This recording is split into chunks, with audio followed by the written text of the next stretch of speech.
Because I had a situation where I had a woman, we were fuck buddies. And this was a chick who would, when she did come over, you know what I'm saying, for sex, she would do extra shit. You know what I'm saying? She would even bring me shit. She was the type of woman that would be willing to cook me a meal and take me out on her dime and all that other shit. You know what I'm saying? So when she hit me up and was complaining about the fact that, you know, you don't take me out, what's up with that? And I told her, point blank, that's not what we do. When I get horny, I call you up. If you're free, I step through. If you get horny, you call me up. If I'm free, I fall through. I'm like, that's it. That's what the fuck we do. Women don't get with guys as placeholders. Do you know how hard it is to get rid of a woman who actually likes you, who actually respects you, who actually loves you? Do you know how hard it is to get rid of that woman? And you're not talking about some hypergamy? This is real simple. The reason why women treat you like shit, the reason why women got an attitude with you, the reason why women fucking diss you and disrespect you is because they never liked, loved, or respected you in the first place. Your whole story is cap, bro. Matter of fact, it's big cap. I'm gonna call you the Mad Hatter.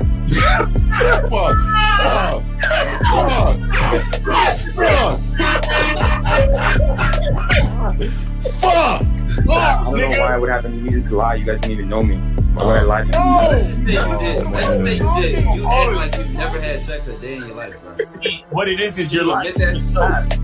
You're lying to yourself. That's why you can't make any progress, bro. All the sex that you've gotten, I'm pretty sure it's been handed to you. When a woman meets a man that's valuable and knows who the fuck he is, she knows that she can never overpower a nigga with game or a real dude or a man of value and not even to say a man of value, because that sounds too much like what other niggas be saying. What I really mean is a man that knows his value. When a woman is dealing with a man that knows his value, she knows that she cannot overpower him. So she ends up saying to herself, well, if I can't beat him, I gotta join him.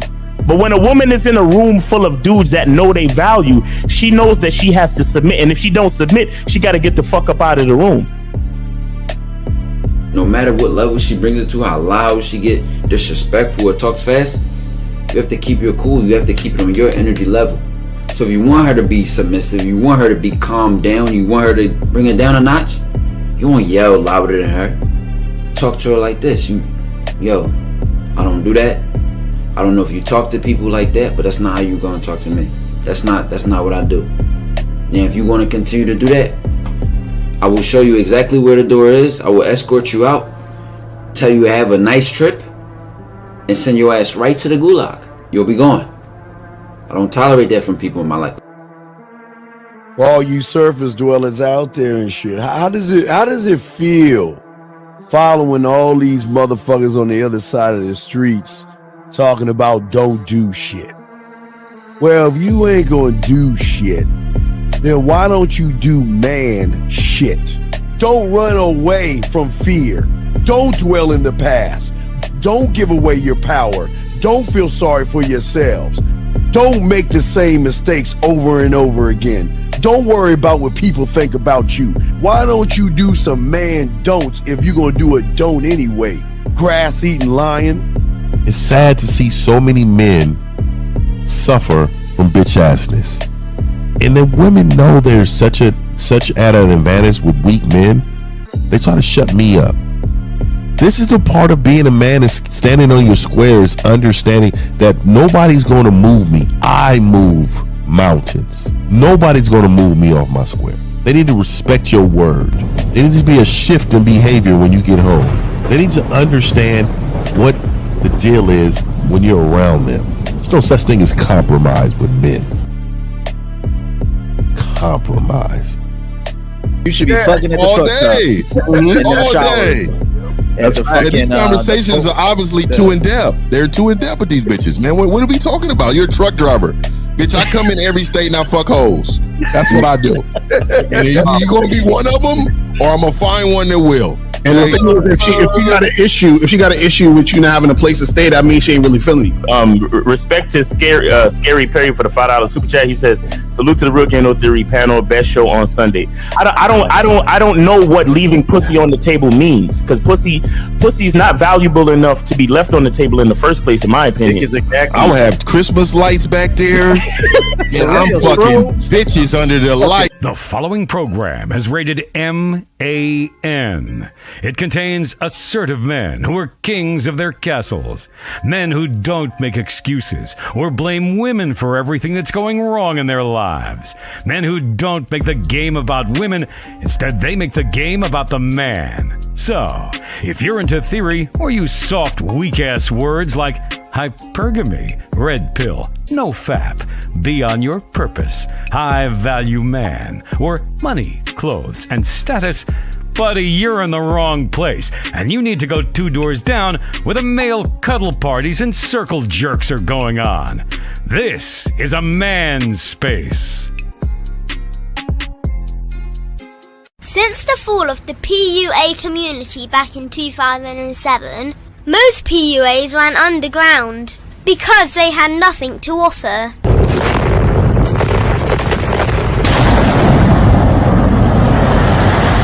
The content creator has become the hero today, dedicated to one single objective: to declaw and defang any person who listens. They decided to join forces to create a cult, and never giving those who listen a solution. It's all about clothes, cars and money, deception and manipulation, indirect game, going your own way.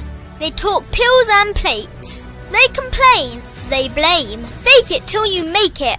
I just don't get it. A man doesn't need to lie to meet women. He just needs to learn how to spit flavour in her eyes and in her ears. Thanos broke down the game when he said, "As long as there are those who remember what was, there will always be those who cannot accept what can be. Even in darkness, a man can find light." Sometimes the world doesn't need a group of fake heroes teaching lies. Sometimes the world needs a group of anti-heroes to bring balance, order, and truth to the game. It's time to summon the authentic players of the game.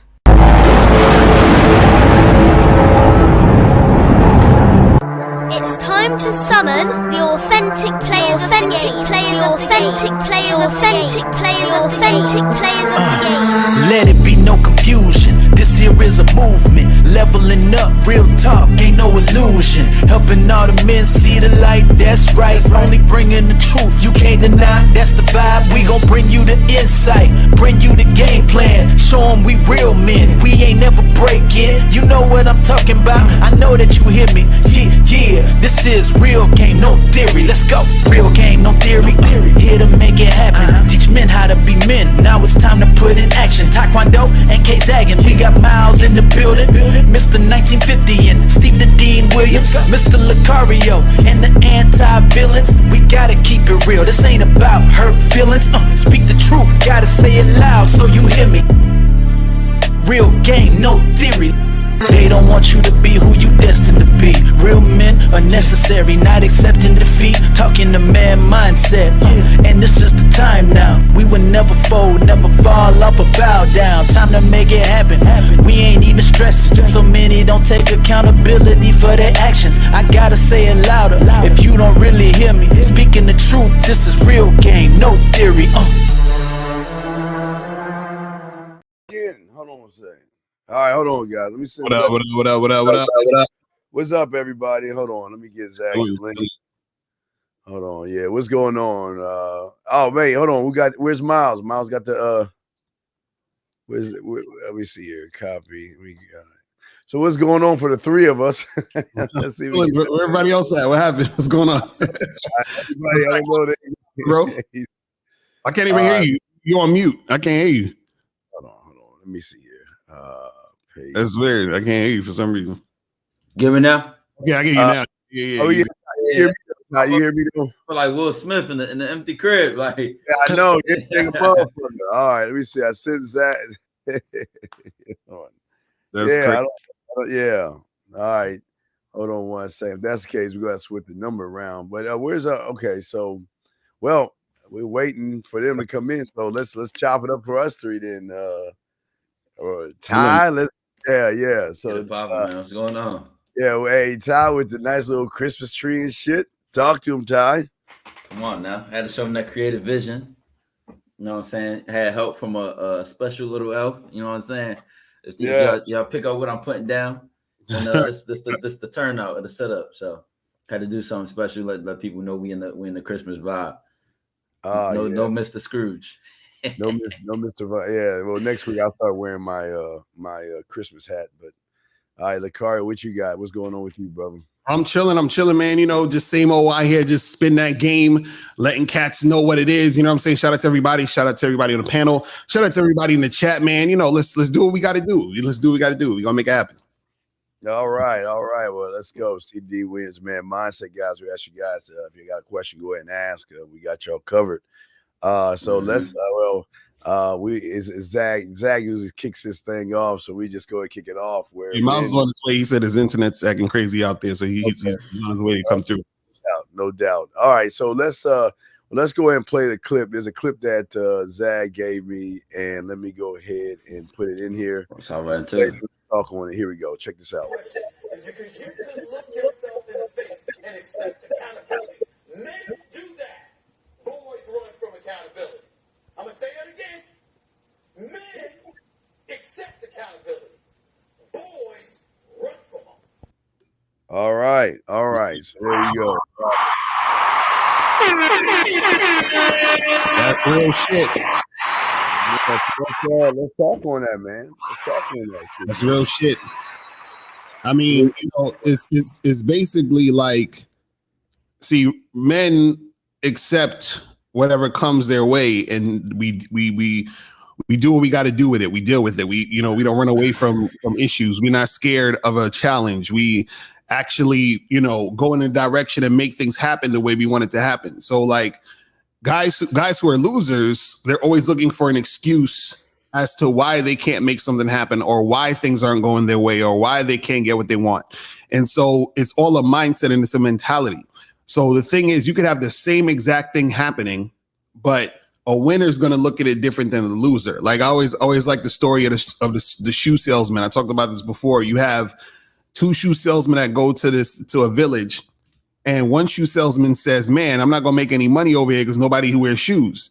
And the other shoe salesman says, "I'm going to make a killing over here because nobody wears shoes." You feel what I'm saying? So what happens is it's all about the mindset. The mindset is the thing that's going to get you from point A to point B. You know what I'm saying? What's the other thoughts of that?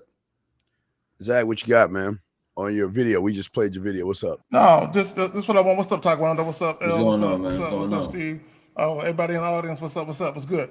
No, what I want to say is, in this YouTube space, we have very little accountability. You have guys giving advice, but they themselves aren't accountable for the things that plague them in their own life, right? And the problem with that is when you don't take accountability, that means you act like you're perfect, like you have no flaws, like you have nothing you need to improve on. So when he said, when he said, boys don't take accountability, but men do, if you got people dependent on you, you have to be accountable to them and yourself, right? So if you don't take accountability, that means you feel like everybody around you needs to improve but you. People can't fuck with you when you think that way. Y'all got it though. My take on it to jump right to it is that I like the distinction between boys and men. You know what I'm saying? A lot of times we forget that the word man or men has a definition behind it. It's not just something that comes with age. It's something that comes with activism and responsibility and taking initiative. And the idea of running from responsibility versus accepting it shows in and of itself the firmness that a man has, the ability to stand in front. I made a comment yesterday, a tweet yesterday. I said, safety is not meant for leaders. And people need to really understand that. Like safety is not meant for leaders. Leaders don't complain about safety. Leaders run to the danger. Leaders stand on the front lines. Leaders stand in the smoke and take the smoke. So the idea of safety is a foreign concept. So it's a part about like accepting what comes with the territory and knowing what you signed up for as a man and taking it without complaining, without hesitating, and just pure execution and initiation. Yeah, when they look, when you look at even what you're saying, Taekwondo with safety, I kind of talked about it last night, is that everybody does everything from the safety of their home. They take notes from the safety of their home. They watch YouTubes from the safety of their home. They try to get information and learn things from the safety of their home. And then they always wonder when they go out into the Serengeti why they get ate up, because their mindset is set on being safe on things. They want to feel comfortable. They want to feel secure. They want to feel like they're in control. But when they get around just a woman, they lose control. It's so much control being lost. Just even like with women going in those man spaces, talking all this silly fucking women are bad. I mean, it's crazy. Even women are doing that stuff, but the men feel safe around the women talking bad about women now. Right. Now, what's up, Miles? Go ahead, bro. Hey, I'll go after you. I'll go after you, Miles. What's the question? he didn't see the clip. Well, let me just say this. Even when they have these goofy ass panels and they're asking women, why do y'all do this? Why do y'all do that? Okay, to me, that's the dumbest shit. Because my thing is, anyone with any sense knows that a woman's reaction to a man is in direct correlation with how that man is, how she views that man. Right. So one woman may curse this motherfucker out and throw a ketchup bottle at him, Steve, but she wouldn't do it to another dude. You know what I'm saying? So I'm just saying, you know what I'm saying? So I just want guys to understand that just because this woman treated this dude like a king don't mean she's gonna treat you like one, and just because she treated you like a king don't mean she's gonna treat the next guy like one, because it's all about the guy. Y'all got right. She might throw the mustard or the jelly. Right. So Miles, the clip is of Stephen A. Smith talking about how men take accountability and boys are basically the type of niggas that complain about shit. So it's run from it. Or run from it, yeah. Mm-hmm. Well, I mean, Talk radio. yeah, and so the phone lines are on. You know what I'm saying? But I'm traveling, so this internet is chippy. But anyway, manhood, bro. You know, a lot of guys don't really want to. They really don't want to fully understand how important manhood is, and leadership, being accountable for shit. You know, just making life decisions and actually rolling with the punches and dealing with the consequences of these decisions that we make as men. And it like, for example, there's this idea I love to ponder, right? There's a point in time where you transition between like being a teenager and coming into adulthood, right? And you start to live life and you start to realize that your parents are not as perfect as you thought. Like, because a lot of us, your parents they provide safety, security, sustenance, and everything. They're your guardians, your leaders. Like, they give you the basis of most of your values and your life rules and everything. And then when you start to transition into adulthood and you start to do things for yourself and you start to realize, hold up. So my parents, my dad or my mom or whatever, they were just making it up as they went along, trying to teach me shit. You understand? And then you start to make decisions in life and you're like, hold up, I'm winging it. There's no instruction manual to this shit. Like, oh shit. It's like, and there's so many decisions that need to be made and so many things that need to be done. And when you realize that you're a man and you can't blame nobody for nothing, and you really have to own up to your decisions, for a lot of guys who have been brought up in a shelter type of way, when you pull the rubber band all the way back and then you let it go, it sting that motherfucker right in his eye.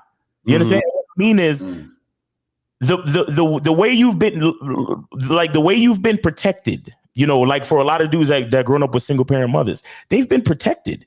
They've been grown up in a household where the leader of the household literally blames everybody else in society for their fucking problems. So they're used to that like mentality. They're used to that ability to not take accountability for shit. So then you grow up into the world and then, you try to maintain these kind of like safe spaces and you try to stay in your comfort zone. right? So truth be told, a lot of the reason why people go to college is not because they really want to go to college, is because it's the safest thing to do. You understand? So the decision to go to college is not even a decision actually made by that man or that person. It's just something that I'm supposed to do. And that's why most of us make the decision, because we don't want to actually make decisions that we have to really be accountable for. You understand? And so a lot of us stay in that boyhood frame or in that boyhood state of mind where it's like, well, I always want to have a cop out. I always want to have a cope. I always want to have somebody or something to be able to blame for my problems and my issues and the results of my decisions.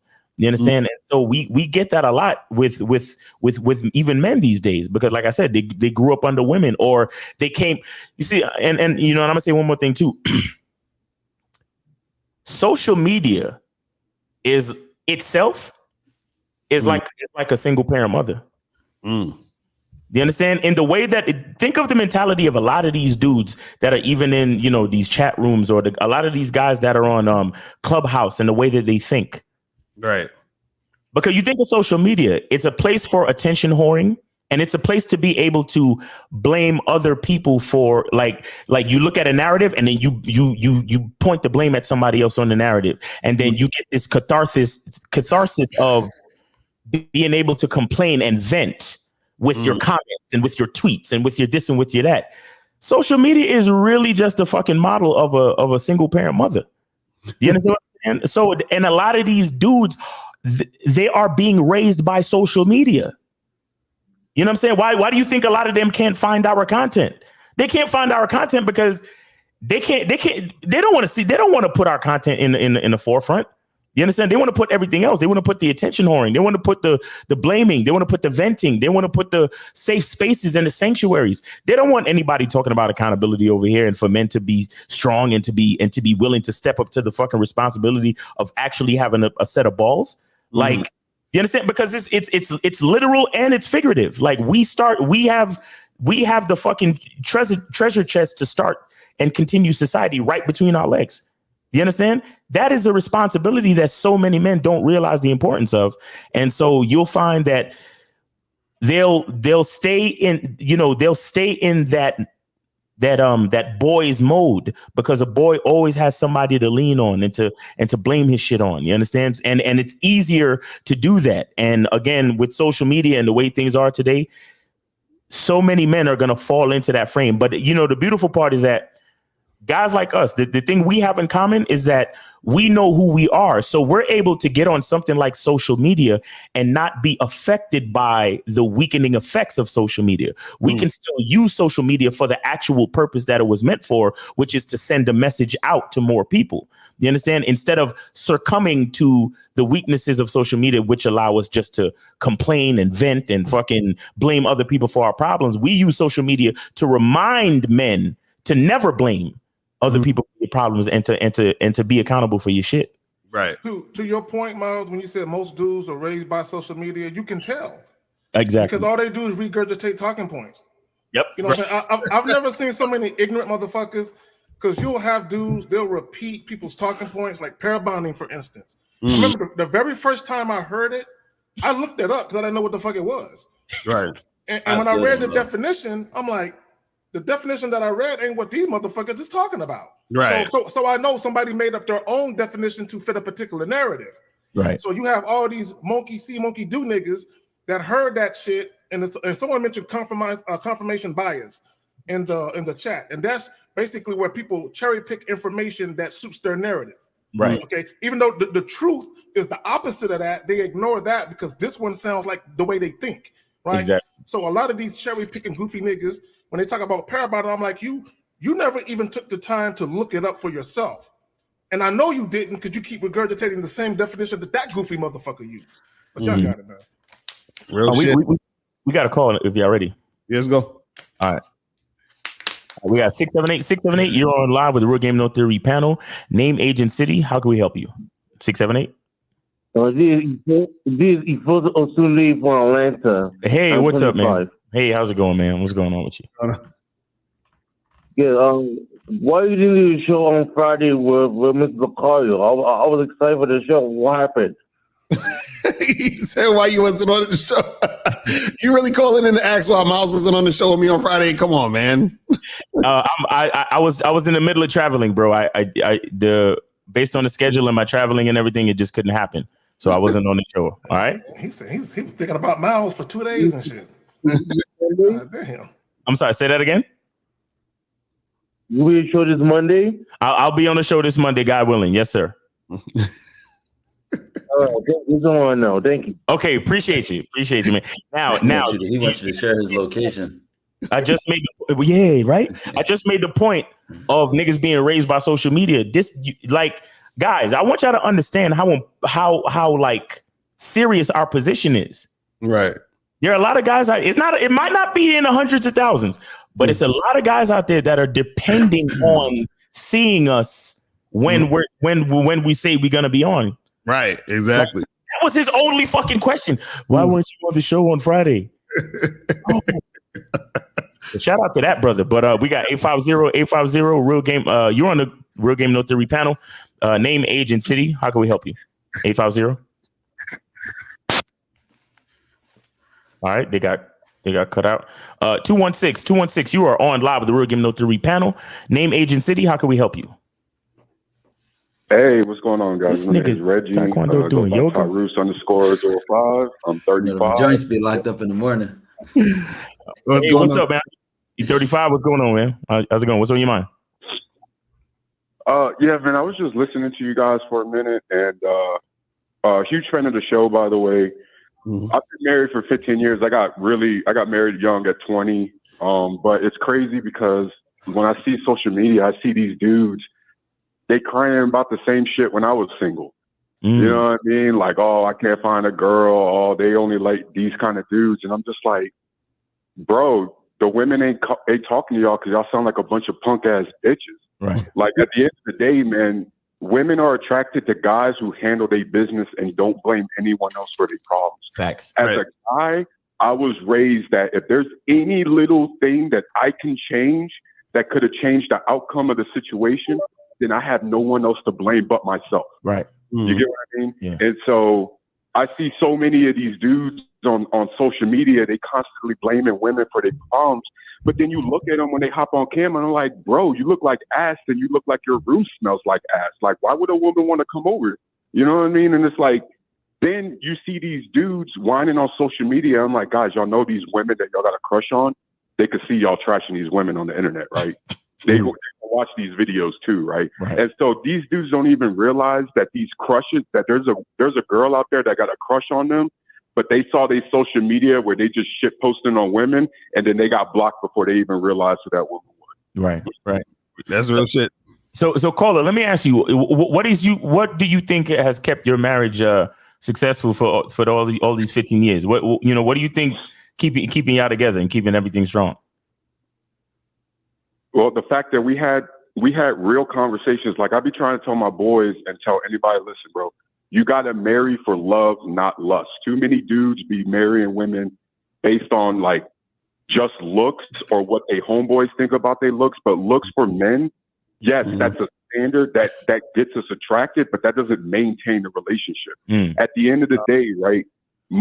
Your girl, just like us as men, we all have an individual idea of who we want to be in the future. And so one thing that kept my marriage going for 15 years is that when we had these conversations when we were dating, I heard what my wife wanted to be with, 5-10 years down the line. And I got excited for that. I wanted to help achieve that because in a marriage, when both people are achieving their individual dreams, it makes the marriage itself stronger. You get what I mean? And so one of the things that dudes got to realize is stop putting yourself in a position where you think you got to compete with your wife or your girl, because then that just brings resentment and that's guaranteed to fail. Facts. All right, I got some pushback. I got to push back on that love shit. Yeah, fuck that love. All right, now let me here's my disclaimer or my caveat. I don't have a problem with you loving your woman and your woman loving you, but I don't think guys should marry for love. And here's why. Love is a feeling. Love is an emotion. Emotional. Only women are governed by their feelings and emotions. Thank If you get into a marriage based on love, that means you're getting into a marriage primarily motivated by your feelings to do so. That's all I'm saying. Y'all got it. Yeah, fall into respect, man. Y'all, I just know it's forever. Yeah, fuck that love shit, man. Only thing you should be loving is your motherfucking self. She should be loving on you and being glad that she has your name, your ring, and a chance to get your bloodline. But y'all, hey man, don't fall in that fucking love bullshit. Demand respect. Right, because the thing is, because the thing is, you could love a chick, but that shouldn't be necessarily the reason. Like love should not be a reason why you're marrying a woman. Because I could love a chick and never marry her, right? Because I say I love you, but you ain't ready for the position of marriage. So therefore, you will never be my wife until you're in it. You see what I'm saying? So you can love your wife, but you don't wife a chick just because you love her. You see what I'm saying? That's the thing. Wait, the caller wants to respond. Caller, please respond. So, so first off, you guys have just proven why men are sucking in life because y'all suck the fun out of everything. Well, wait. Do you want us to lie and listen to your fucking ass cry about love? Fuck you. Wait, first off, you're calling our shit. I don't give a fuck what you think. Second off, fuck you and your bitch. Because your bitch is right behind you. Man, you're saying all that silly shit because she's right on your back, nigga. So don't come motherfucking looking at you this bitch telling why we suck out because you know what? We're winners. And the fact that we fucking win, fuck you. First of all, caller, what you saying? Like, I like my women to do the sucking around here. You know what I'm saying? I don't suck the nothing out of nothing. I leave that to the woman. So I player don't even know what you're talking about, sucking anything out of anything. Right. You know what I'm saying? Yeah, caller, what do you mean? What are you talking about? Yeah. Let me bring him back because he was all right, caller, go ahead. Please respond. So once again, I don't know what that was, but that is a clear understanding for why these dudes are going to be single. Y'all suck the fun out of everything. What do you mean? Stop telling men we suck anything. I leave them sucking. What does it mean? Hold on. Can I finish? No, hold on. Yeah, what does that mean when? Hold on. And first of all, men don't suck nothing. But what do you mean when you suck the fun out of everything? What do you mean? What are you talking about? Bro, think about how they just talked about love and marriage. It's such a utilitarian. Like this is the kind of rhetoric that makes you sound like you're talking about women like they just not more than baby factors.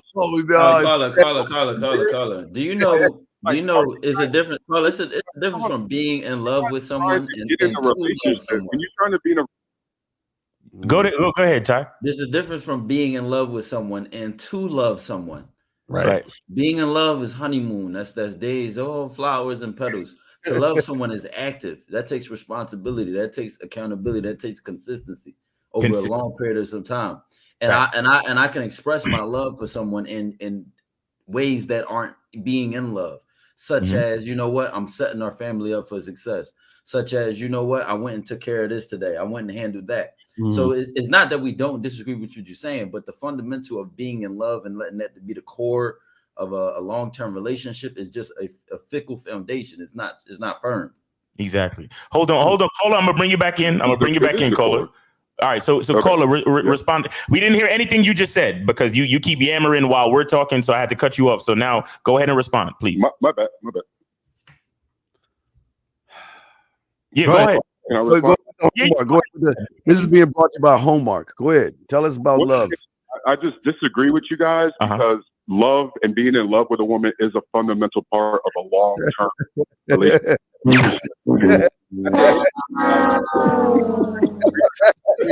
Wait, caller. What's the? Hold on, caller. I want to ask you a question, caller. How does being in love benefit you as a man?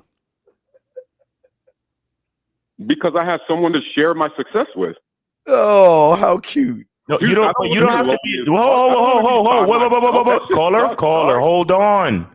You don't. Do you? Why do you think you have to be in love to share your success with someone?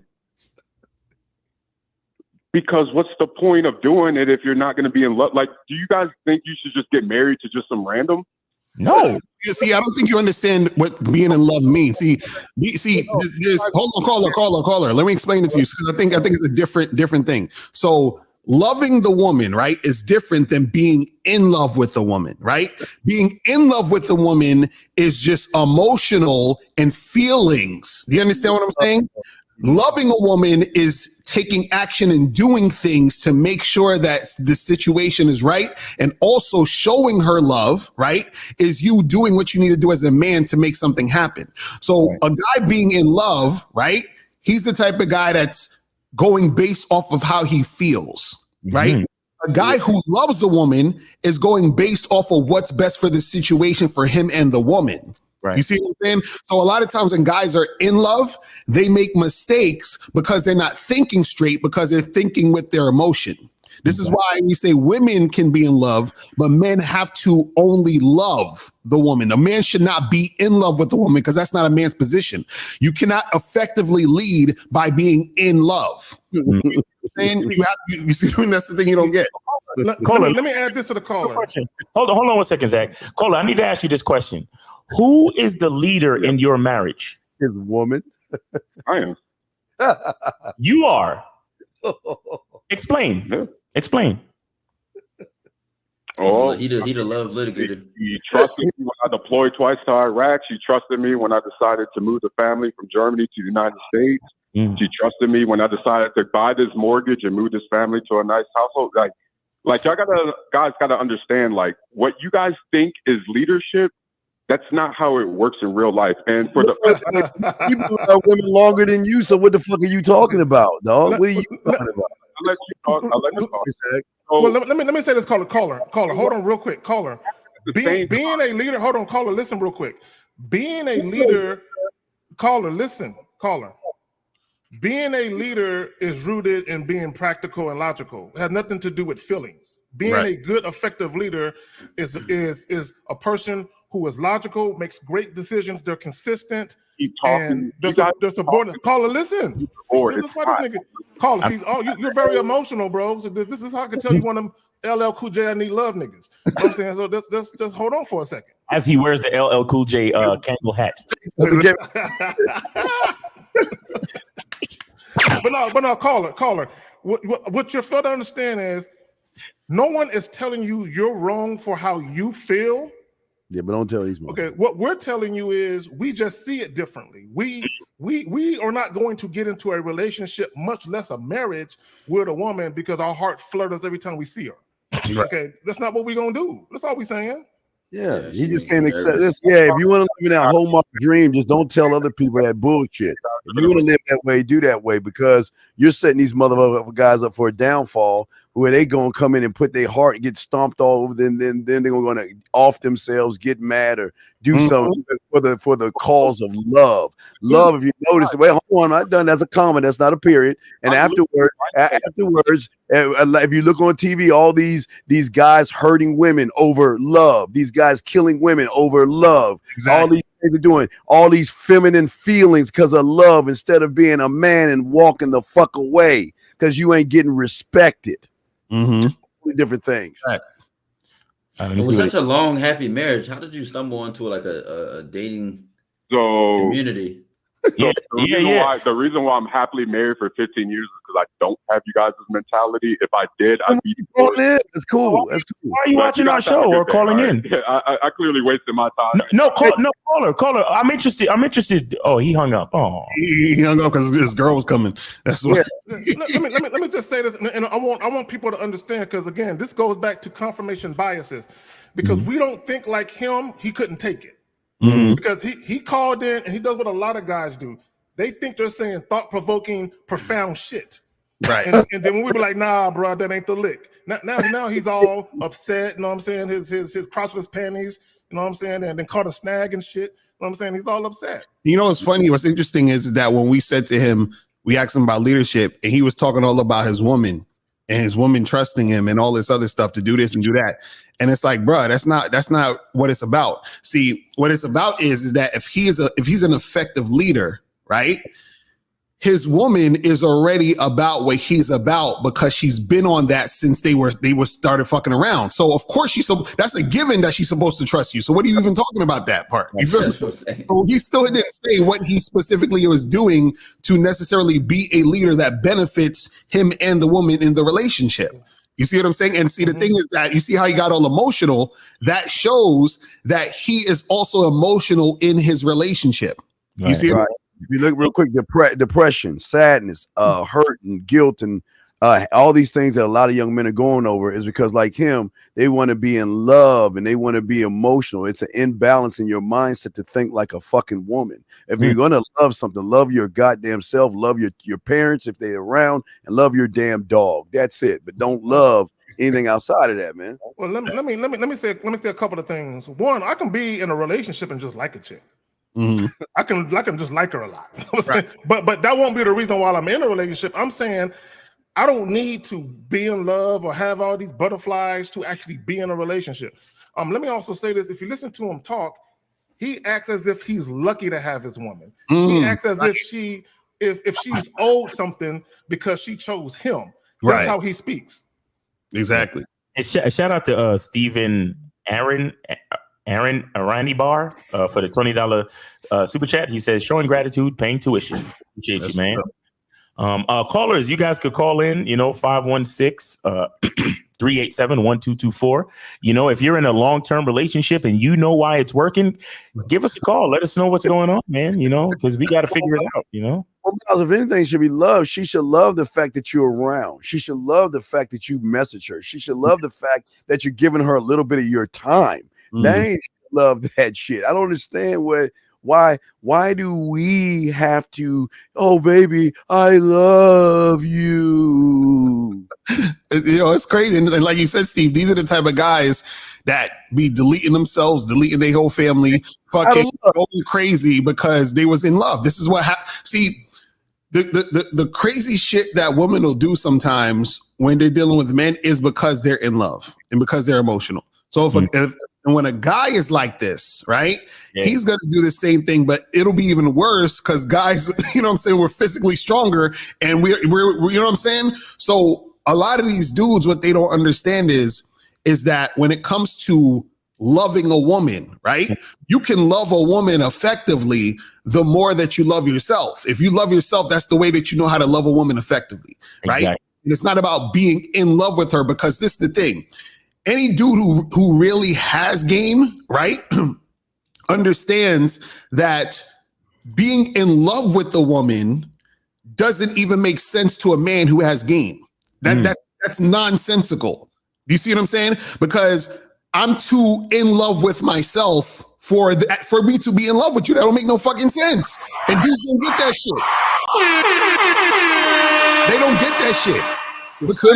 Because even the fact that the woman is there is because of me. Like she's in a relationship because of me. So what the fuck am I in love with her when I'm the one who created this whole fucking thing? Exactly. Does that make any sense? Like what that don't make no fucking sense. I created this shit. So what the you see what I mean? Like, come on, man. All right, we got 732. You're on live with the Real Game No Theory panel. Name, age, and city. How can we help you? 732. What's up, panel? It's Rashawn. I'm 26 and I'm from Jersey. All right, what's up, Rashawn? What up, man?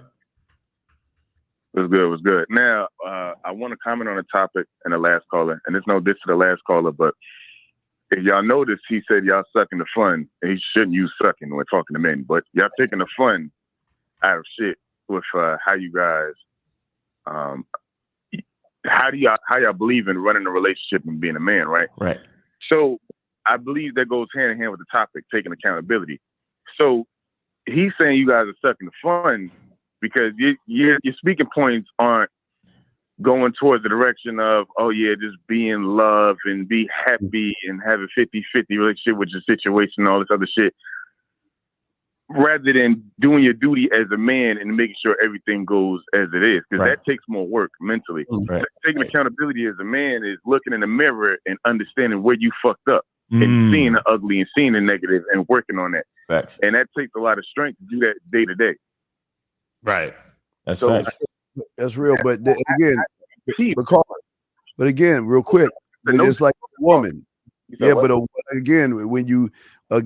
when women want to train males to be more like women, they indoctrinate insecure. They think that we're insecure and we're bad people because we stand on what the fuck we believe. But you know what? The same woman that says we're insecure is the same one gonna fuck us for free. We don't have to buy shit. We don't have to beg for shit. So fuck. I'm sorry, Carl. I just want to correct that fucking chick.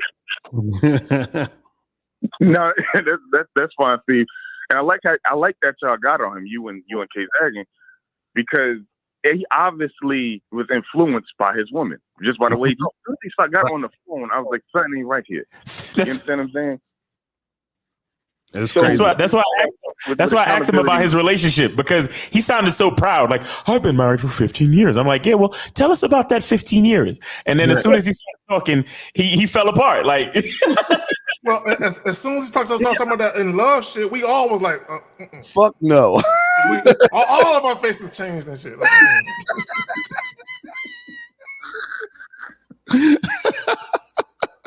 and yo, that's the problem. A lot of these guys think they're the same as women or equal to women. You know what I'm saying?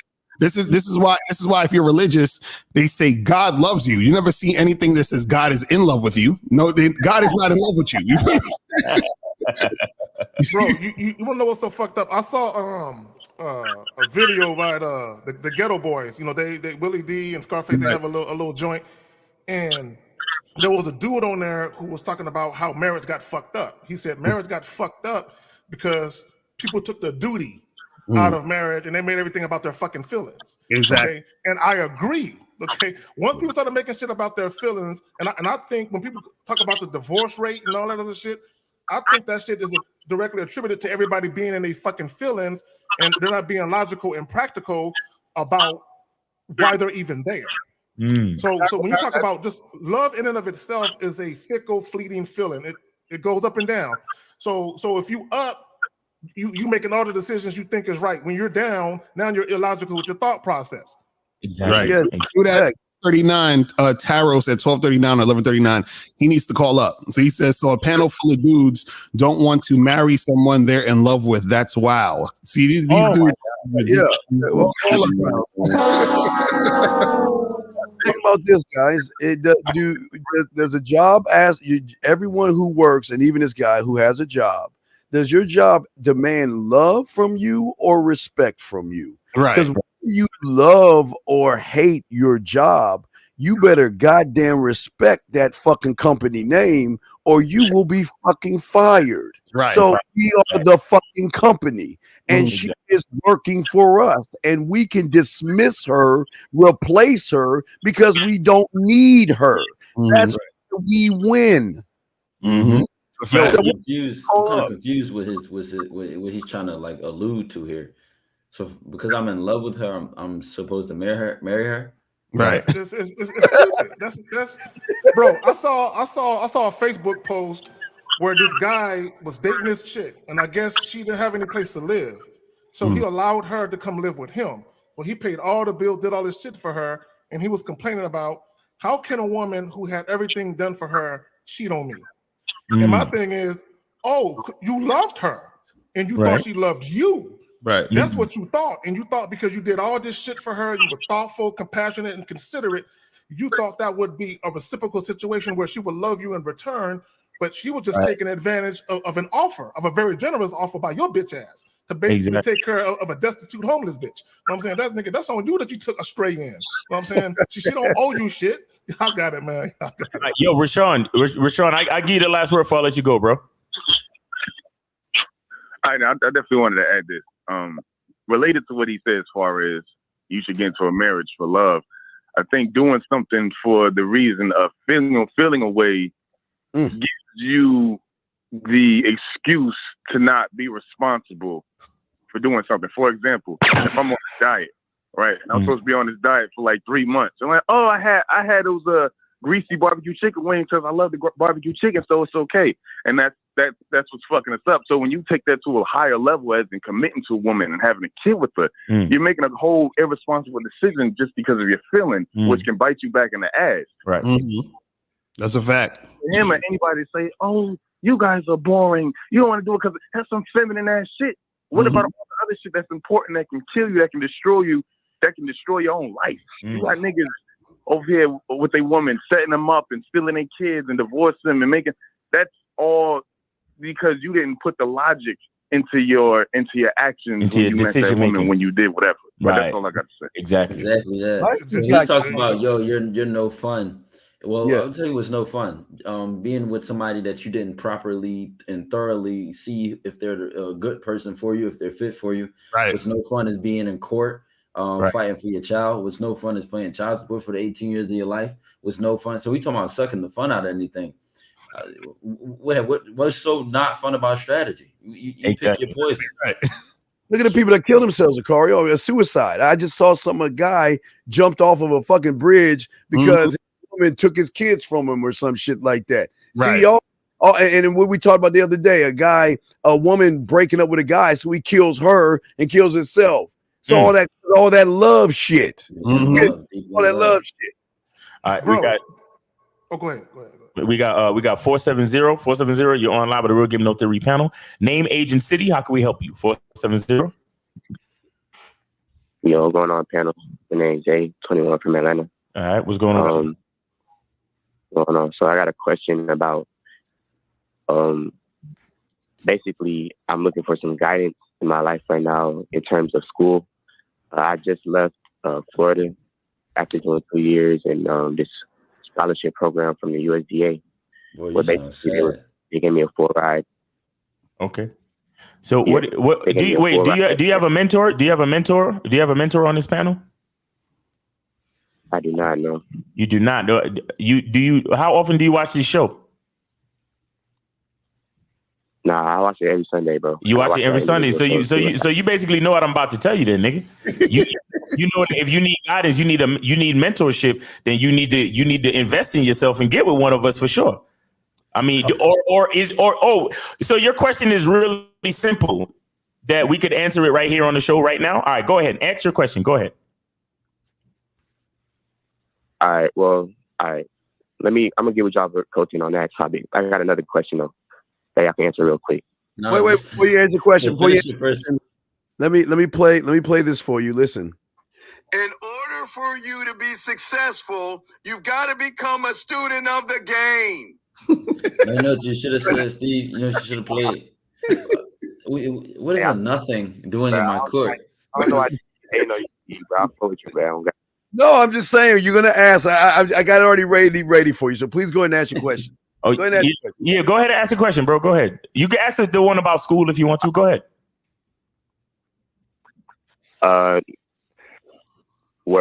I'll say that it's a lot that goes into that one. But all right, so right now I work 3 jobs, right? So at one of my jobs, right, I got this manager, right? She's like 29, and she's been on my dick ever since I started working there, right? Wait, stop. How has she been on your dick? Please tell us this bullshit. Word. So, you know, obviously she be flirting with me at work and shit. And then she Wait, stop. What does she do to flirt with you at work? What is she saying? What is she doing? Pass me the all pen. Right, so basically when I but now Pete. So I mean, I know y'all all know, like, if a woman feeling you know. No. Right? Caller. Hey, listen. Stop with all the disclaimers. Tell us exactly what the fuck she did to make you think she was quote unquote on your dick. Right. Word. So I'm talking about, I come into work, she giving me hugs. She asked me if I want something to eat. She'll go, you know, buy me some shit real quick. And then goddamn, she be trying to bring her son into work so I can, you know, meet him and shit like that. You know, I ain't trying to do all that, but. Caller. Hold on. Wait, hold on. She be trying to hit you up after work and what? She be trying to, you know, link and hit me up after work and shit, but I got work after work. Okay. Hold on. Caller. Stop. I still need you to tell me, because when you say that she was quote on your dick, that means she's trying to have some of that dick. Yes or no? Yeah. That's what you mean, right? Correct. You're talking about sex, right? Correct. Okay, so please, I'm gonna ask you one more fucking time because I got another call on the line. So if you don't answer my question, I'm gonna fucking hang up on you. Tell us once again, how was she quote unquote letting you know that she was on your dick or wanted some of that dick sexually? Please tell me. Tell us. All right, simple. I'm in the back, right? I'm in the back. She comes to the back, knowing I'm the only nigga back there. And she, we started talking. I started talking with her. She asked me literally, like, what position you trying to do it in? You know what I'm saying? She trying to, start that conversation. She asked you what position you trying to do it in? No. What position you trying to do what in? Come on, man. Oh, bro, you see, no. Hey, he said, come on, man. Hey, Miles, you don't know. You don't have bitches in your dick in the back of the ring room. You ain't in love, Miles. You don't know. You love. Come on, Miles. Come on, man. What I'm trying to get you to understand is I'm looking for concrete evidence, bro. I'm like in a court of law or a detective. Right. I need concrete motherfucking evidence. They got circumstantial evidence and shit. Right. No, this evidence is come on, man. My client ain't do it. Come on, man. You want to lose because you try to tell me you was in the back and then all of a sudden she just walked up and said to you what position you wanted in. Come on, son. That's the first thing she said to you when she opened the door and walked in the back when you was there. Why you tell your favorite position is center? Point guard. Tell her that your favorite position is manager or boss. That's your favorite position. Yeah, right. CEO. CEO, you know what I'm saying? Fuck out of here. But caller, please give us some concrete evidence. We need some concrete evidence, bro. Oh, geez. Well, and I try to keep it short for y'all, right? I didn't give y'all context. So when you say concrete evidence, like, give me an example. Nigga, I'm gonna say it one more time. Let us know what she said or did in front of you that let you know that 100% she wants to fuck you. That's what I'm saying to you. I got 2 other calls on the line, bro. Stop fucking with me. Back up your claims, caller. Back up your claims. All right, Pete. All right. So when she came into the back, right? She came into the back because she was jealous, right? Because I work with other females too, so they be feeling me too, and I be flirting with them at work too in front of her, right? So she see that shit. She coming to the back, knowing I'm the only one back there, right? She hugged me from behind, bro. Hugged me from behind, started feeling on my stomach and shit like that. And I'm like, yo, so what you want? Blah, blah, blah. And then so basically she's like, why you playing? Like, when and where? Let me know when and where and what position. That's what she said, right? Okay, see, he capping. I'm gonna tell you why he capping. Because he came in and at first he said, what position do you want it in? Now he adding all extras on it and shit. Exactly. This nigga putting sprinkles and whipped cream all on the story and shit. No, hold on. Let's go with it though. Let's just fucking go with it. Now, my nigga, what, where, when, what time, or whatever position. She said all that. Now, what the fuck did you say? Right. What did you do? All right, word. So the first day I started working there, she was on that type of energy, and I let her. No. Hold on. Let's stick to that same fucking day that she came up behind you and hugged you and was playing with your stomach and whoop-de-whoop. Like, y'all niggas love to say that. Whoop-de-whoop, blah, blah, blah, whoop-de-whoop. Stick to that fucking conversation. I'm asking you, when she told you whatever day and position and whatever, what did you say? Word. All right, let me answer. I got you. All right, so after she did that, immediately afterwards, I told her, like, I already let you know that I'm focused on getting money right now, and that's the only thing I'm focused on. I'm not trying to have no relationship. You're the main character, huh? Stop touching my penis. My love for my job is more important than your love for me. He's just that guy. He's just the main character, man. Yeah. Oh man, it's a beautiful soap. Hold on. We're done fucking around. Tell us what's the question? What's the goddamn question, homie? Jesus Christ. Where like this shit going in circles. All right. So my question is, all right. So I can't go to her spot, right? That's the reason we haven't fucked yet. I would have been fucked. Hotel, motel, Holiday Inn. Yo, you got 3 jobs and you can't afford a hotel or a motel? $60? You can't afford a motel, homie? You got 3 fucking jobs. You can't get an inn, a motor inn, a motel, nothing? They paying him in uniforms. You must call it. We got something more important to call it. Goddamn. The Love and the Restless is being brought to you by Men Maxi Pads. Wait, caller. We still didn't hear your question, bro. What's your question? Did you put the I answered it. So basically, what I'm hearing is that if I wanted it bad enough, or if I want to do that bad enough, I should just get a hotel. What you saying? I don't understand when you start saying it's a hotel. Caller, you have a smartphone, right? Where? Yeah. You can literally Google, go to Google Maps and literally type in motels near me, and they'll tell you the price right there on the map. Mm-hmm. You call them up. You reserve the room, give them your credit card or whatever you got to give them, or you could just walk right up to you and the girl get in the car after work, go right up to the window, pay for the room, smash, and then go about your business, bro. But Miles, if she's rubbing her pelvis against his buttocks, shouldn't she pay for the hotel? She's rubbing from behind. She's rubbing my behind. Yeah, she's rubbing you from behind. So make her pay for the hotel. Yo, caller. Yeah, she definitely. Yeah, caller. Listen, there's something you have to realize, man. You said it yourself that she has jealous tendencies because she sees you flirting with other chicks at work. You have to understand that wherever a woman is at, she's attention seeking. It's just a natural thing that she does. So you might think she really want to fuck you, bro, but she's really just trying to monopolize your attention during work hours. That's all. Right, exactly. That's what I'm going to say, because a lot of guys be thinking women want to fuck them, but women just want their attention. That's why we asked you, what is she doing to let you know she's trying to fuck? Let me tell you. Let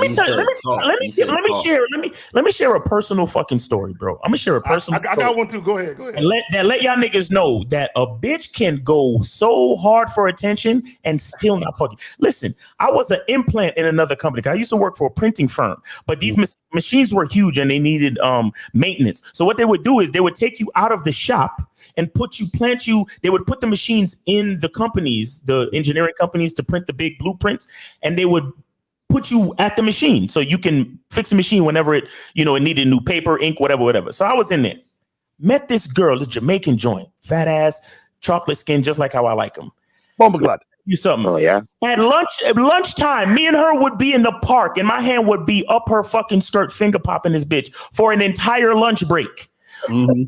I took her up to the roof of I found out in the building that there were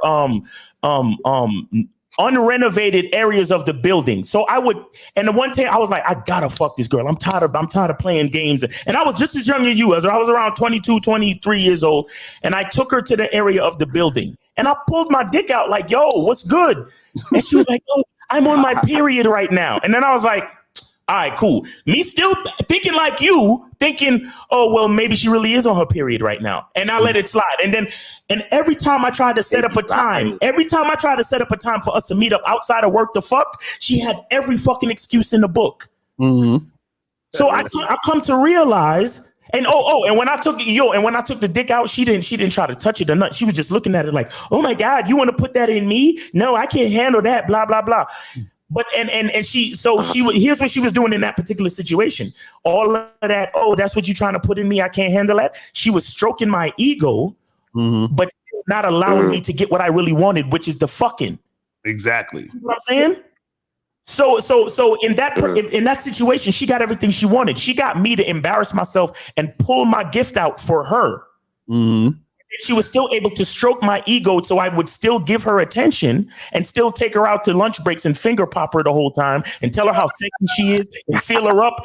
And remember, like I said, I was the implant in the office, so that means she had already sucked out all the attention from the guys in her office. I was a newbie. Exactly. I was the implant, so she was sucking my attention. Mm-hmm. I was allowing it to happen because I'm a young kid. I'm a fucking 21-year-old guy with not the prospect of sex, but just the promise or the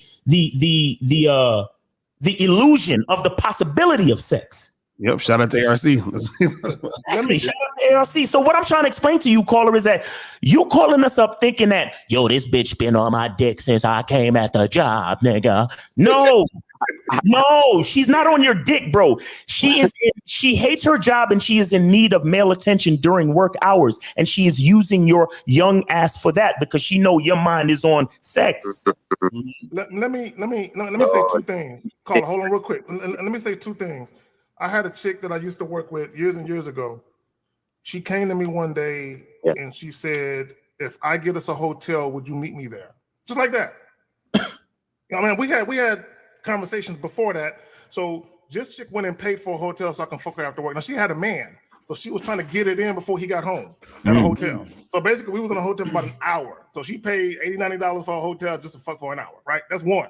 But she came to me and she said, I can get us a hotel. And I'm like, all right. So I asked her, well, when you get that hotel, text me the address and then I'll believe that shit, right? So she did, and boom, I showed up.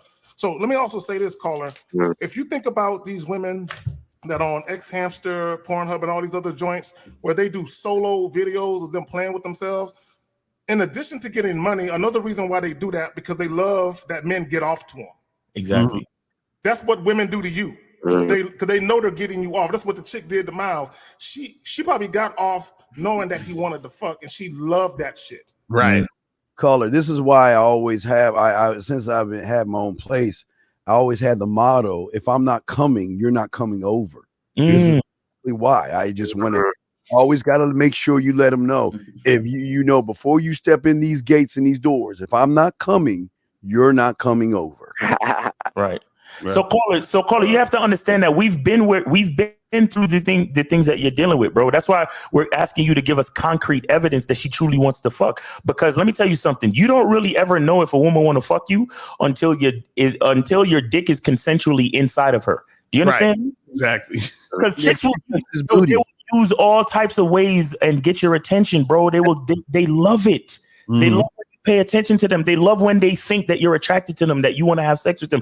They love that shit. And a lot of times they have no plans. They have no intention to have sex with you, bro. They just want that attention from you. You get what I'm saying? So you got to be careful with that. Bro, Miles, on some real shit, I had a few chicks. Let me get them butt naked. I'm touching, I'm groping, I'm feeling. They let me do everything. The moment I tried to whip it out, no. Exactly. I'm right. like, what the fuck? Because she let me do all this other shit. And I'm like, go ahead. You roll your naked ass out the bed. You put your clothes on, right? Yep. You put your clothes on. Yep. You reach out your right hand to lift her out of the bed. And kindly walk her towards her purse. Now, guys, you don't grab their purse. You can grab it like a football. You grab her purse, you hand it to her, and then take your hand. It's very nice. You take your hand and put it right by the small of her back, right her ass. And as you walk her towards the door, you calmly open that motherfucker and it's her the fuck out and close that bitch. Now, the funny thing is, I had a chick ask me one time because it was dark. She said, can you at least walk me to my car? I said, nah, I'm not going to do that. It's just dangerous out there. I can't get hurt. Yeah, fucking terrible. But call it. Do you have anything else before we let you go, bro? I appreciate that advice, man. The different perspectives, man. I really, I always learn from y'all, man. God. Yeah. But I'm definitely gonna give with y'all for the coaching on the school situation. Yeah. So. Listen, man, you got 3 jobs, man. Do some budgeting because it sounds like you don't know what the fuck you're doing with your money, bro. You understand what I'm saying? You can't afford it. You can't afford a coach on this panel. You can't afford a fucking motel. What the fuck you got 3 jobs for? You know. And I'm being very serious. You need to do a fucking budget, bro, because a lot of times a man will go get a job, but guess what? That job is across town, and the amount of money that you spending on gas, maintenance on your car, and oil changes and all that shit would equal all the money that you're making on that fucking job. So what are you doing it for? You understand what I'm saying? And I don't know your particular situation. All I'm saying is list out your budget and your expenses and what it really takes to have these 3 fucking jobs, because you might not need one of them, bro. You might be wasting your fucking time. You hear me? For sure. All right, man. Take it easy, man. Yeah. All right. I love how the 21-year-olds feel like they know shit. Like, nah, bro. You've been on my dick since I got there, bro. Like, if a bitch really been on your dick since you got there, you should have fucked her multiple times before you called us. Exactly. Exactly. Come on, man. Yeah, dude. Anyway, we got 954. Come on, man. You're on live with the Real Game No Theory panel. Name, age, and city. How can we help you? 954. Yo, what up? Great show, fellas. What's everybody cash app? Except Steve's bitch ass. Willard, what's up, bro? How you doing? This nigga. I'm really quite disappointed because when Willard called the show yesterday, he was so calm and respectful. Because Steve wasn't there, but Steve is here now, so he got it. Right. So what's going on, Willard? What's going on, Willard? Act like Steve not there, Willard. I got Steve on mute. He won't bother you, bro. Just go ahead.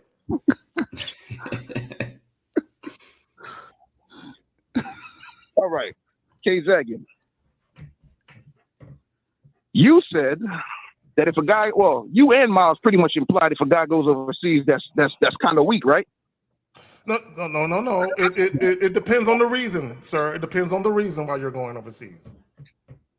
I travel too. Miles travel too. We both travel overseas. We got passports too. We just don't call ourselves passport bros. See, all right. Willard, I want you to know I'm clicked up. So, but I don't travel for pussy though. I just want to put that out there. But you got it, fam. You got it. That's like me saying, oh, if a girl rejects you and you move on to the next, that's like me saying, oh, that's weak because you gave up. You stopped trying. What? That doesn't make no sense. You moved on to the next a couple thousand miles away. Exactly. Right. You went all the way to the other side of the fucking world. So the next. Right. You went to the next dimension, nigga. Like, what are you talking about? So, obviously the method worked. But how did it work? Hey, listen, man. What's funny? What's funny is I heard the show yesterday. I didn't call them, but I was listening, and you were saying that the women invest in you over there. Is that what you said? I said the women are what? You said that the women invest in you over there, right? Yes, basically they give you a girlfriend energy before you even spend money on them. Exactly, and that's not good because that's not them investing in you. That's them investing in themselves by setting you up. Ooh, you know what I'm saying? If you go to jail and there's some cookies on your bed and you you owe some nigga something, right? They not doing that to be nice. You owe him now. That's what, leave them little Debbies alone. Right, that's what they do over there. They play to your fantasy. So now what happens is subconsciously you feel like, oh well, let me do something for her because she treated me better than any other woman ever treated me in my life. Right, but that's all game. They're doing that to game you. So he's saying your wife is investing in herself because she knows that if she does the things that you want, then she's gonna reap the benefits later on. No. The thing you gotta understand is this. She's investing in me because I set the tone of what she needs to do for me. You said you go over there and they do all this girlfriend shit for you. Before you didn't even tell the chick what you want. She just started doing it and you accepted. That's the problem. So what happens is she's seducing you, which means she's leading you. Right. The caller, interesting, right? You are an individual specific man, right? On your own. How would that woman know exactly how to be a girlfriend to you before you even did anything? She pretty much knows how most men are. She knows how most men are. Oh, so you put yourself in the ilk of most men. There's nothing really special about you then. You're revealing to us now. My goodness, here you go. What I'd be most curious about is that when you compare experiences, if you were to take a timeline, let's put it under the magnifying glass under a month as a passport bro in a new country, and a month in America with this dating pool of monstrous, villainous modern women. Compare that like what do you say is the most highlights of like are these modern women over here that makes it so difficult? Like specific experience, like all right, I was dating this one chick and I paid for the date, and then after the date she just, you know what I'm saying, like to get specific about it. Yeah, like what's the difference, caller? My issue when it comes to American women is the entitlement complex. Basically, right, get specific. Yeah. I end up having to write so many American women off, and it's just annoying. Based on what though? That's what I'm saying. I'm looking for the specific experiences. So what happened to you? What happened specifically to you? Basically out the gates. Basically from half court, they like, oh, I like to be spoiled. Oh, you have to take me out on a date first, and yeah, I'm just gonna hang up on them. Oh, okay. Okay, so you, as soon as you meet women, they start to tell you what you got to do for them. Oh, we don't meet. This is just over the phone. They come with that stupid shit. Okay, over the phone. So, Carl, that's the one thing I want to include. Have you met all of these women from under like the similar circumstances, such as the internet? Most are through the internet. I'm not gonna deny that.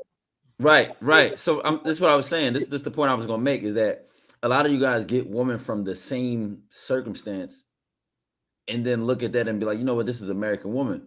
When in reality, you go out, to the mall, or you go to a random fucking McDonald's or something like that, or Taco Bell or something like that. There's a chick working behind the desk. She might not even have a social media account. She don't give a fuck about none of that shit. You might find a chick working at the library. You might find a chick jogging at the park that doesn't have this complex. Let's say you live in one of those major cities, such as like a Miami, where it's like, you know what I'm saying, the whole environment is kind of, getting risky. But I'm saying a lot of you guys get these women from these same situations, Tinder, Hinge, Bumble, and then they all are on there with the same kind of personality, and then act surprised. Right. Let me make this statement.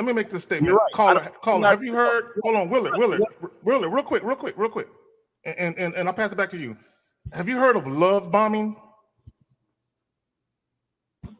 Love bombing? Yeah. Have you heard about that? It sounds familiar, but no, I can't say. Okay, all right. So let me tell you what it is. So you have some bitch ass niggas on YouTube that are YouTube content creators, right? Where they make videos and they basically try to teach men how to love bomb women. Basically, they try to love bomb her and pretend like you care about her a lot. So when y'all go overseas with your passports, you get in the female equivalent of love bombing. Exactly. So that's what love bombing is. Love bombing is when a guy will usually holler at a girl and be like, "Girl, how you doing? What's up, queen? I've been thinking about you all day. Let me buy you these flowers. Let me do this." So he's selling her what she's trying to get. So when you go overseas, the women over there are love bombing you. They're like, "Let me cook for you. Let me clean for you. Let me be the perfect woman for you." The problem is that you got to understand that doesn't last and it's not real. Now, if you don't give a fuck about that, then cool. But understand it's not real. They say it doesn't last. Does it last? Because ain't you back in America now with no bitch? No, I'm saying Willard, you said you back in the States now. Where's your wife, bro? Where's the wife that you met that was supposed to, follow you, hands and feet and come back with you wherever you at? Where's she at? Who says I'm trying to get married? It's dick for everybody. Oh, so Willard, you're just a sexually deprived nympho. That's all. Why are you even talking to us? You're not looking to relate to women or anything. You're just trying to get your dick wet, bro. So you go into overseas where it's easier to do because you don't want to work as hard to get pussy. That's all. Just say that. You good. Does that sound like a smart move to you? Why do you find a reason to argue with us so much? Does what sound like a smart move? Be specific, please. To work harder. Like seriously, what grand prize do you get for playing in a tough market and you find somebody? It's not. Let me tell you something about this. I'll go after you. You put the opportunity on the table, it gets taken or it doesn't, and you keep it rolling. Right. And see, this is the thing. You keep saying harder. See, it's harder for you, but for another guy, it's not. So what I'm saying is that the same way where you're going overseas and you're saying, "Yo, I got these chicks that's cooperating heavy." There's a guy in America right now that goes to the club and the chick is cooperating heavy. He hollers at the chick in the street, she's cooperating heavy. So it's not hard for him. But see, what you got to understand about this game is that it's survival of the fittest, right? And so what happens is that back in the day, let's look at this whole thing. Back in the day, let's say in the 50s and all that other shit, a lot of men were able to get women because women had to be with these guys because these women, they couldn't work on their own or they couldn't have their own money or whatever it is right now, right? Now, as 2022 is and 2023 is approaching, women have their own shit. So now they don't have to be with you. They're only with the guys they want, right? So now what happens is the guys who got game, right, are the ones that that have access to women. The guys who have weak ass game, they don't really have access. So the guys who have weak ass game are the ones complaining about the modern Western women, which is why you got to go overseas, because overseas is the equivalent of the 1950 women in America who needed the man. Those women need your money over there. That's why they fucking with you. But see, what happens is that the guys with game, right, and the guys who don't have game, right, there's a difference between those guys. And the guys who don't have game can't compete with the guys who have game. So the guys who don't have game don't have access, which is why y'all fly overseas, so that y'all can feel like y'all have access. But guess what's going to happen? The problem with that is that when the women overseas, or if the women overseas are in situations where they get with guys who have game or around guys who have game, you are not going to have access anymore. So for example, if we were to go overseas, you wouldn't get no pussy. Do you understand that? So just hope that guys like us don't start going overseas, or this is why you notice guys overseas don't like to bring the women back to America. Why do you think that is? Because once she comes back here, you know you can't maintain that. No influence. And let me tell you why you came. Miles, you said it. Hold on, Willard. Miles said influence. LaCarlia said, the chick gonna get taken. Let me tell you why. There's a passport bro that said you have to have $500,000 to get women in the U.S. It's that bad, right? So he said you have to have $500,000. Let me tell you why he said $500,000 specifically, because he realized that his income is not enough to influence women. Right? This is what's really going. Come on, Willard, tell the truth, shame the devil out this bitch. What's really going on is niggas who make decent money, they can't afford to trick in America because these bitches' prices is too high. Okay, exactly. So that's why he said $500,000. Because hold on, Willard, because he believed $500,000 would actually get a chick's attention, but $50,000 wouldn't. You know what I'm saying? That's why he said $500,000. He said you got to be balling, but basically he told on himself. He said you got to be balling to trick in America. That's what he was really saying. I'm trying to figure out how the woman knows that they have $500,000 though. Right. But Willard, go ahead, Willard. I don't know who said that clown ass shit, but no, tricking in America is actually kind of cheap. Okay. We know who said it, but go ahead, fam. Go ahead. But no, Willard, I want to ask you. I want to ask you this: do you feel that you have, when you go over to these countries and you find the women that you find, do you feel like you really have influence over them, or are they just following a script because they know how to deal with the American men? Truth be told, that doesn't even cross my mind. Of course, it doesn't cross your mind. Cognitive dissonance. Ignorance is bliss. Ignorance is bliss. No, but caller, come back. You said following orders, but what did you say? You said before you even implement anything, the woman is already treating you like a boyfriend. So she's not following orders. She's running a script on you, bro. Exactly. That's what you don't get. Hold on, but if I tell her make this specific food, make it this kind of way, she's gonna do it. No, but you said that likes you will do that anyway. Right, and you said that she did that before you even had to say anything. So what we're trying to get you to understand is that that's their custom. Willie, this is what you got to understand. When you deal with women, when you interact with women, when you fucking with women, understand this. If you don't listen to anything we say or get anything we're saying now, just understand what I'm about to say. When you're interacting with a woman, she's supposed to follow what you say. So I don't care if I walk into a room and a woman's like, oh, I cooked you food. I did this. I did that. I cleaned your shit. Right? That don't mean nothing to me because she's doing things on her own. I don't need a woman that's doing things on her own for me. I need a woman doing things that I tell her to do. Ooh. Oh, wait a minute. Where's the mic? Real quick. Hold on. All right, there we go. The microphone's right. So what happens is, understand, if a woman comes to you and she's doing her own thing, understand she's trying to run game on you. This is why when you guys talk about all this choosing signal shit, right? That falls into that category where y'all are waiting for women to do things on her own terms in relation to you, and that's a setup. Do you understand that? That's what we're talking about. That's a setup. And the fact that she already knows that she does that for you and you respond, that means she's leading. She's in the masculine role and you're in the feminine role, because that's how. Hold it. Willard, Will, I know you ain't just gonna take that lying down, bro. I know I know you're not gonna let us just suck all the fun out of your passport dealings. What's your response to that, Willard? Hey, you guys are funny, man. Nah, it's nigga. all a matter of perspective. If that's the way he wants to view it, that's him. I can't argue with him. If that's the way he views it, that's the way he views it. All I know is she's doing everything that I wanted to do. That's all that matters. Well, Carl, let me ask you something. Let me ask you a question. Why do we keep hearing stories of women robbing these guys overseas? You said what? Why do we keep hearing multiple stories of these women robbing these guys overseas? Dude, that is Colombia, bruh. No, Willard, let me make a comment right here on this. This is my whole take on the whole situation.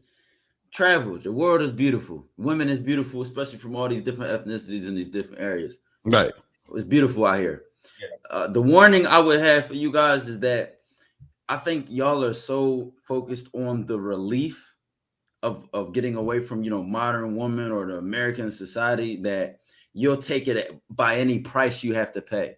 Mm-hmm. Whether that price be genuine love, whether that price be safety, whether that price be manipulation. I think y'all tend to forget women created seduction.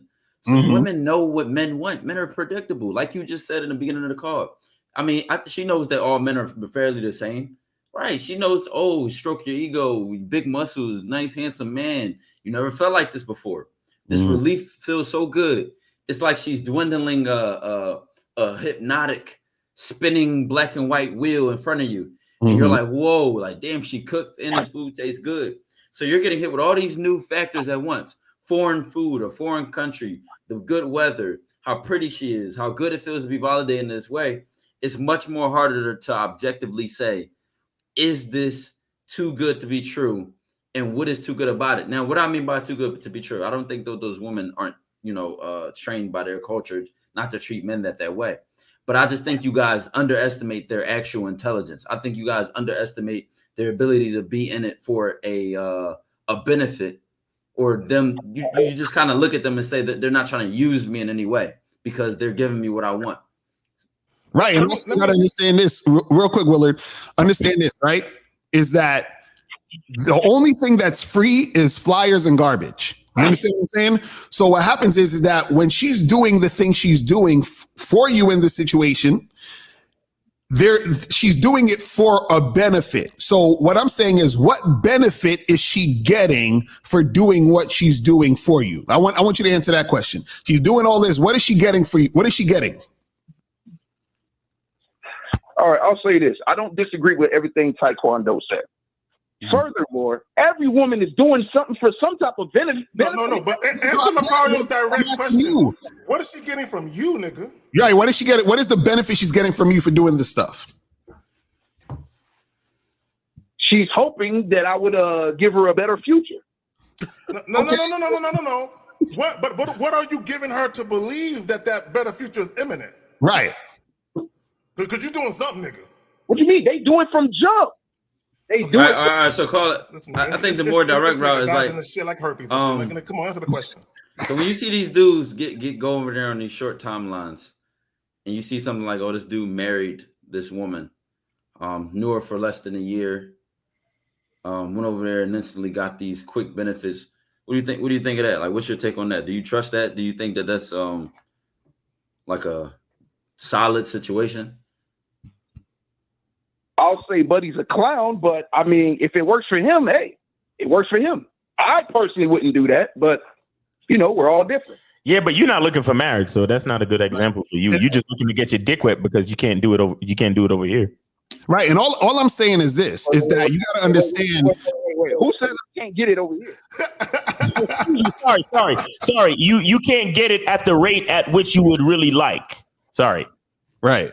So because the exchange rate is better over there. That's why. Exactly. Right. So what I'm saying is this: is that there's a benefit. Hold on. I just want to say this. There's always got to be a benefit. So what happens is the reason why a chick fucks with a guy who has game and gives him all these things and wants to do things for him and follows his lead and all that, it's a benefit for her to be with him. You understand what I'm saying? She's going to get a lot of benefit by being with a man, right? A man who has game and all that other stuff, right? So what I'm saying is when you guys go overseas, understand these women are getting a benefit out of it, but the benefit, right, is the hopes that you guys are going to trick on them.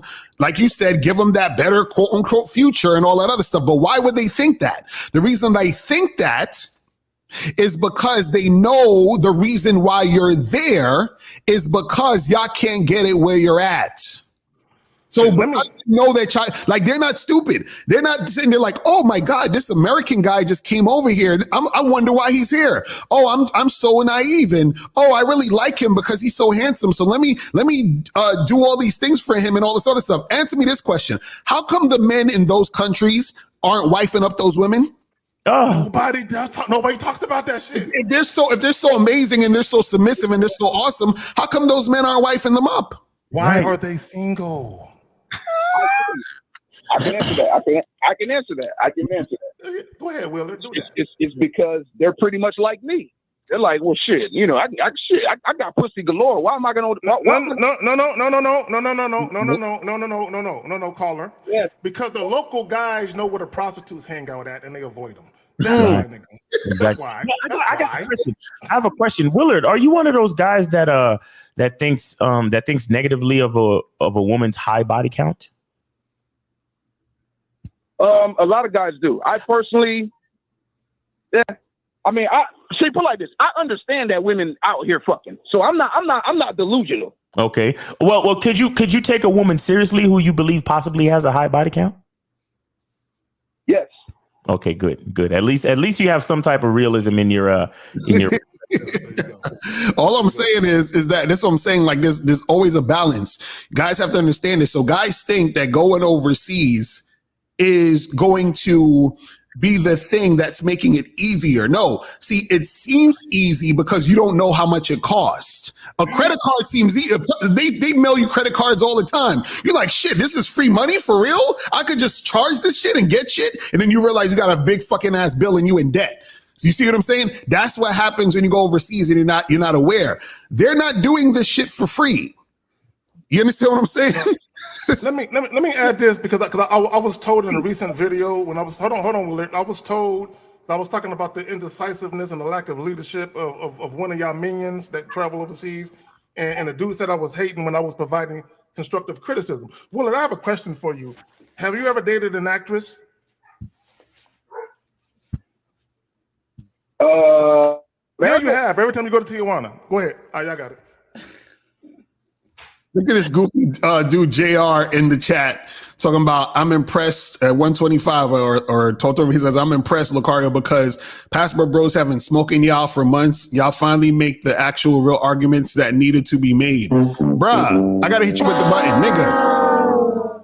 We've been said this, but you're not listening. And on top of that, we haven't really been talking about it because I don't feel right being a bully. Do you understand what I'm saying? But sometimes you got to let niggas know, because what happens is sometimes bullies have to be bullies because they got to remind you of your position. So when the bullies fall back and like, you know what, let me just chill and not like harp on this motherfucker, they start thinking they're winners.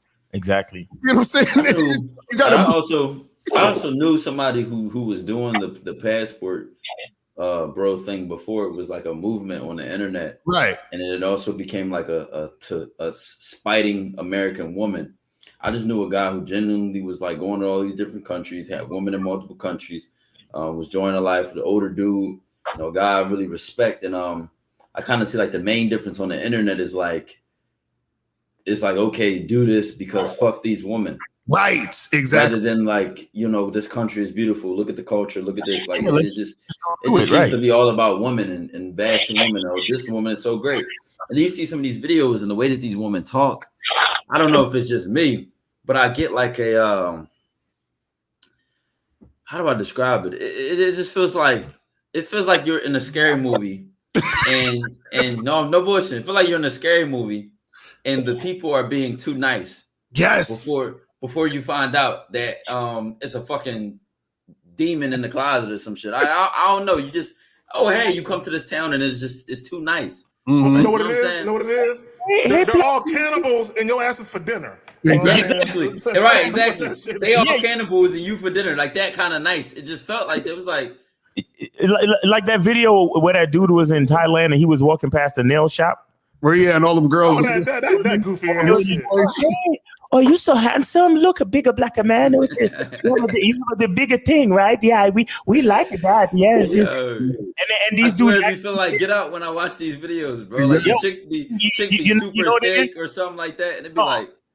I'm gonna tell you a more classic analogy. It's the mermaid siren song.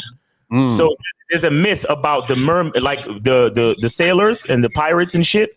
The mermaids would pop up out the water and they would sing their siren song, and it's like a really melodic and hypnotic tune, and the men would literally jump off the ship into the water and fucking drown because they were so enthralled by the beauty and the mystique of the song of the mermaid. You get what I'm saying? So that's a big part of what's going on with these guys. They hear that it's a promised land over there, that if I talk to 50 girls, you could get 48 of them, as opposed to in America, if you talk to 50 chicks, you could possibly only get one number back, bro. So fuck that. I'm gonna go over there because the numbers make more sense. Because why would I want to work so hard? Willard, we get it, bro. We get it. But at the end of the day, you're not even looking for a woman for any reason other than to get your dick wet. You understand what I'm saying? So it's like, if it's really just about getting your dick wet, why not just learn how to do it anywhere you are in the world? Period. Exactly. Right. Do what? Wait. Learn how to do what? Get your dick wet, bro. Yeah, get it wet anywhere. Why do you got to fly overseas to get your dick wet? Because Willard, how to be sexually appealing. Willard, we know your mom never hugged you. That's why you hate women and you just want to fuck them and you don't want to have nothing else to do with them. We know. Wait. Whoa. Come on, Miles, man. No, I'm playing. Look, I'm sorry, Willard. I wanted some shock value right there. But seriously, how's the relationship with your mother, though, bro? See, look at Steve bitch ass. Look at him. No. Don't try to hide. Don't try to walk away from the question. Nothing this whole time. How is the relationship with your mother, homie? Just curious. What you mean? Just curious. This nigga deflected like a motherfucker. Steve ain't seen nothing the whole time. This nigga. Yo, that's crazy. He been charming in with them little bullshit laughs and shit. Willard.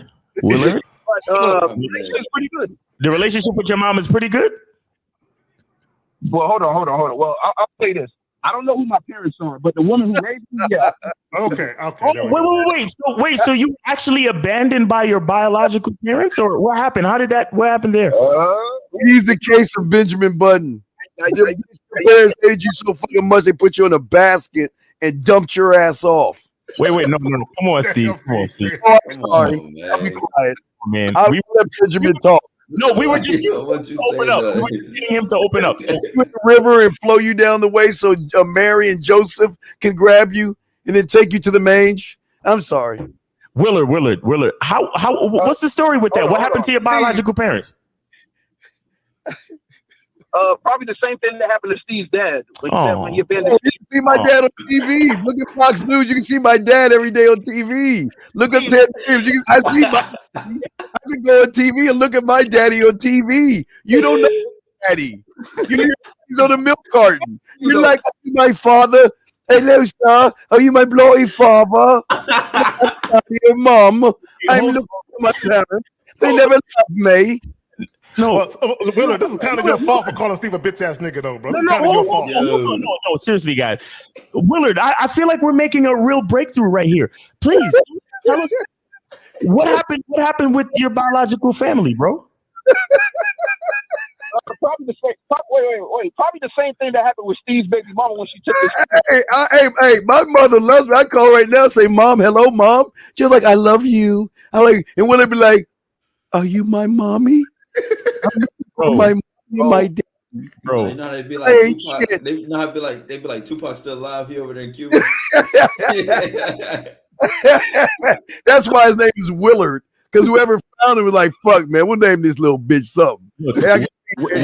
Willard, look, the reason why you're so frustrated with women and trying to relate to them and only to have sex with them. Whoa! Come on, you're doing a lot of projecting. It has nothing to do with the situation of your biological family, and I was wrong to even try to make that connection. I'm sorry.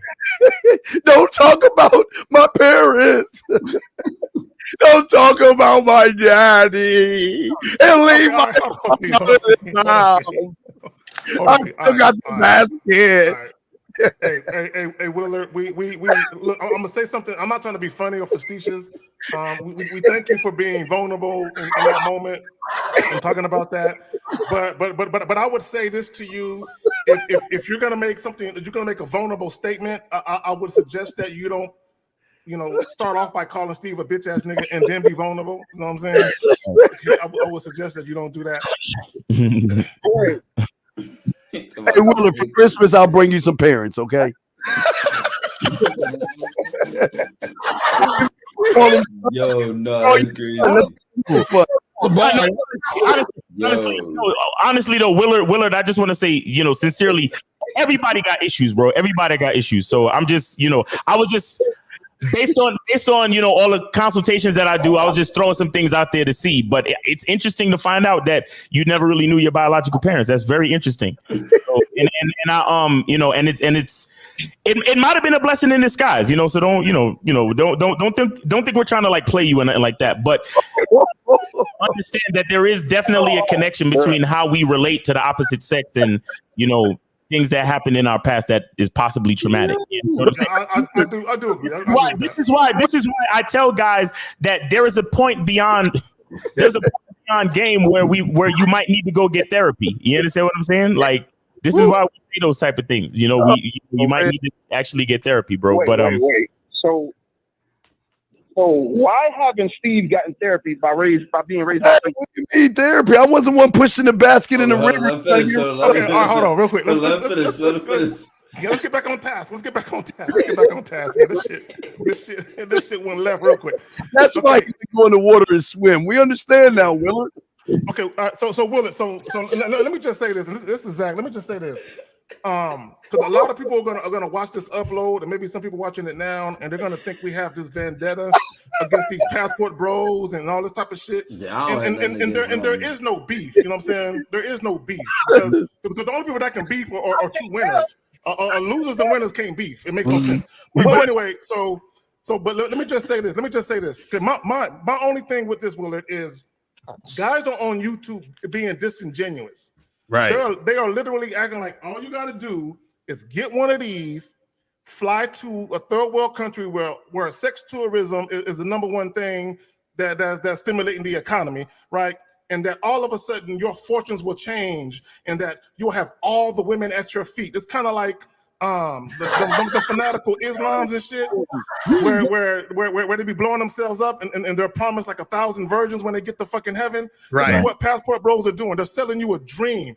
Right. Okay. And I'm not saying that the women aren't beautiful or whatever. I'm not saying that you can't have shit go your way depending on whether or not you're paying. I'm not saying that. What I'm saying is dudes are being disingenuous because they act like you can just look like anything, act like anything, have all types of fucked up issues. And as long as you got one of these and you in Brazil, Colombia, the Philippines, or the DR, that all of a sudden that panties is going to fall at your feet. Chicks is going to bring you grapes and they're going to fan you with fucking elephant leaves and shit. Okay, and my thing is stop lying to these niggas. Because every time I hear passport bros talk, inevitably one of them will slip up and say they pay for pussy. Right. Okay? My thing is, if that's what you're doing, tell the guys that. Just be honest about what you're doing over there. That's all. Exactly. I'll do paperwork so you can be my son. I'm going to adopt you. So we're going to get rid of Willard, and you'll be Williams. William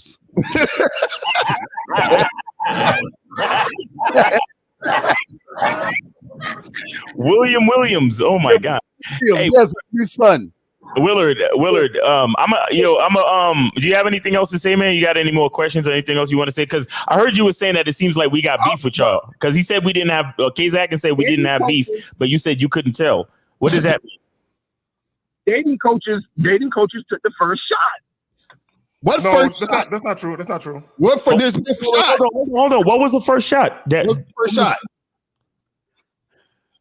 Y'all go over there to track. But y'all go over there to trick though. Wait, hold on. Taking a shot is talking about what is. So if I say basketball players shoot balls and hoops, is that taking a shot? Or am I just saying what they do? Right. What percentage of passport bros you think trick? Not 90-something%. Most. If you want to be honest, most of them. Now understand. Now, Will, I want guys to understand something. Okay, this is just my personal opinion. I believe that all passport bros have a tricks mentality. Now, but I want you to understand the difference between having a tricks mentality and actually being a trick.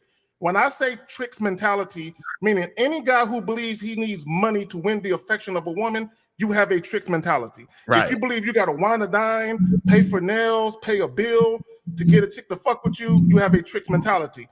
Well, so when I say trick, that's a guy who's actually putting money in a woman's hand for sexual favor, right? So I believe that most guys, 90-something% of dudes who are passport bros, when they go over there, they're doing one of those two things or both. Yeah, so William, we'll go see Santa this weekend, okay? So you be a good boy, and I'm gonna take you to see Santa. Okay, William? Okay, Zach, I gotta give you a little bit of pushback. To some degree, you're gonna need some money fucking with women, dog. Come on, bro. No. See what I mean? You see? And that's how they try to rationalize it. That's what we talking about, Zach. Don't yell at my son. That's what we're talking about. See, Willard, caller. This is the thing. So let me ask you a question. Do you need money to fuck a woman?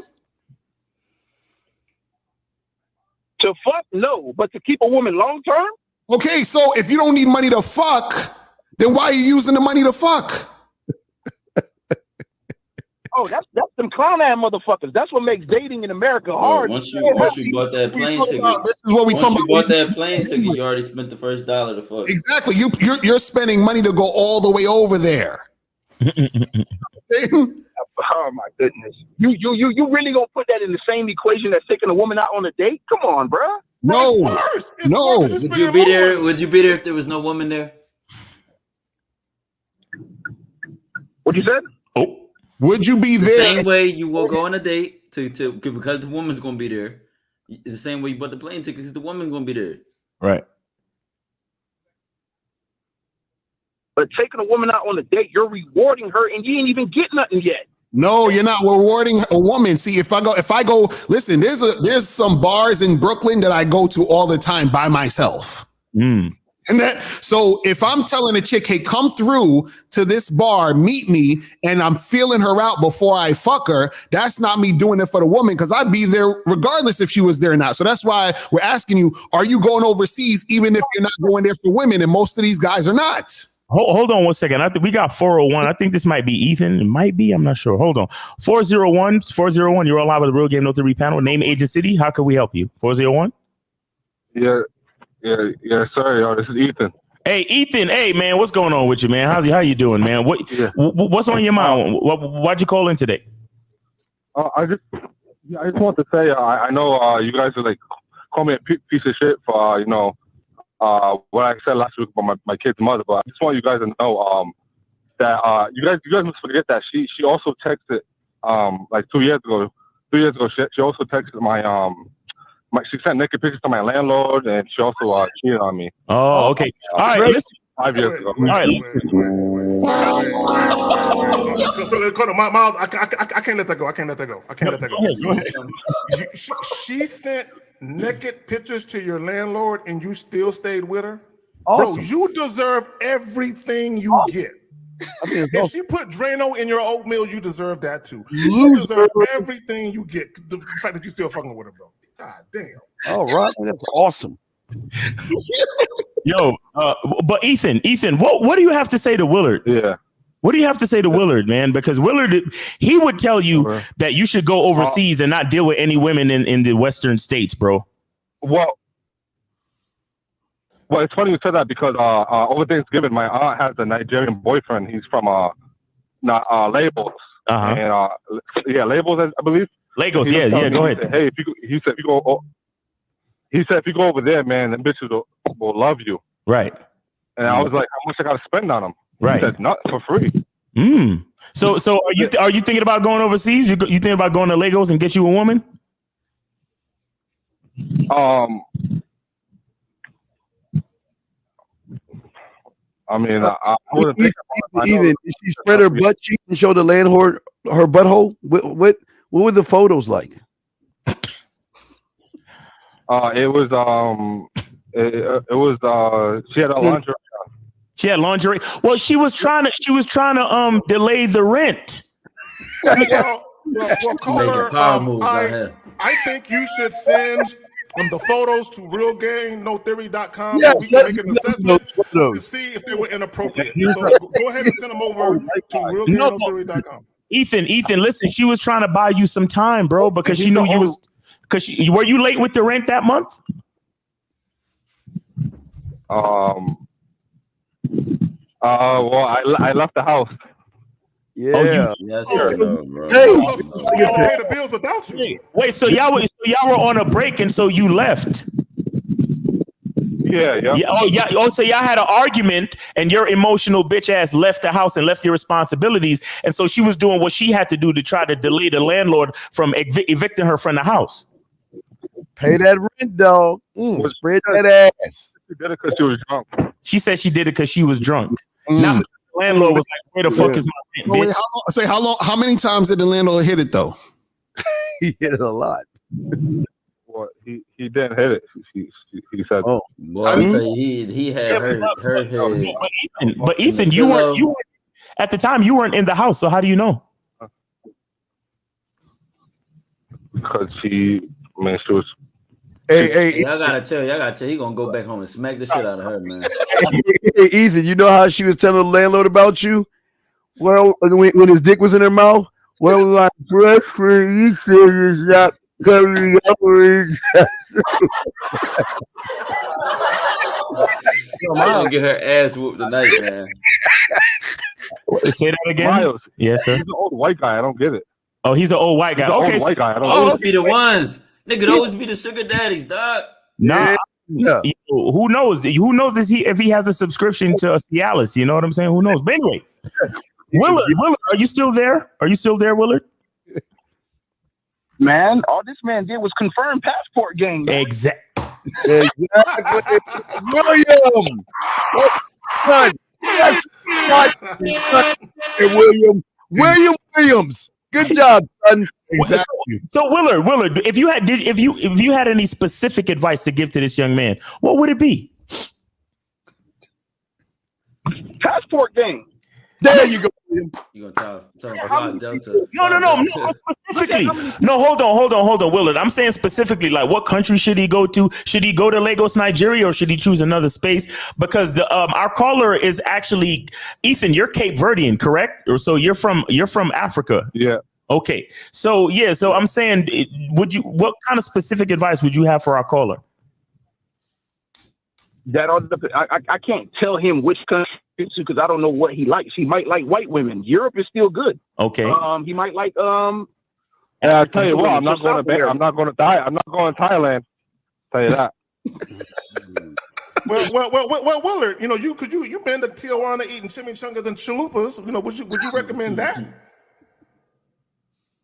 The drug cartels are heavy there. Would you choose Tijuana for a meet and greet? What do you mean? Would you recommend Tijuana, nigga? You been there? Oh, would I recommend it to him? That's if he's into Latin women. Right. Well, ask him right now. Does he like Latinas? Yeah. Caller said he like white women. Lucario, why you say you have to pay for it? Why you say you have to pay for it? Why you have to pay for what? Why you have to pay for the sex? Is that what you're asking? Yeah. Why you say when you go overseas you have to pay for sex when my aunt's husband that's from Label said I didn't have to pay not $1. No, he's lying to you. You got to pay for the sex because why? Okay, let me ask you this question. If you're not hold on, let me ask you a question. If you're not sexually attractive here, what makes you sexually attractive there?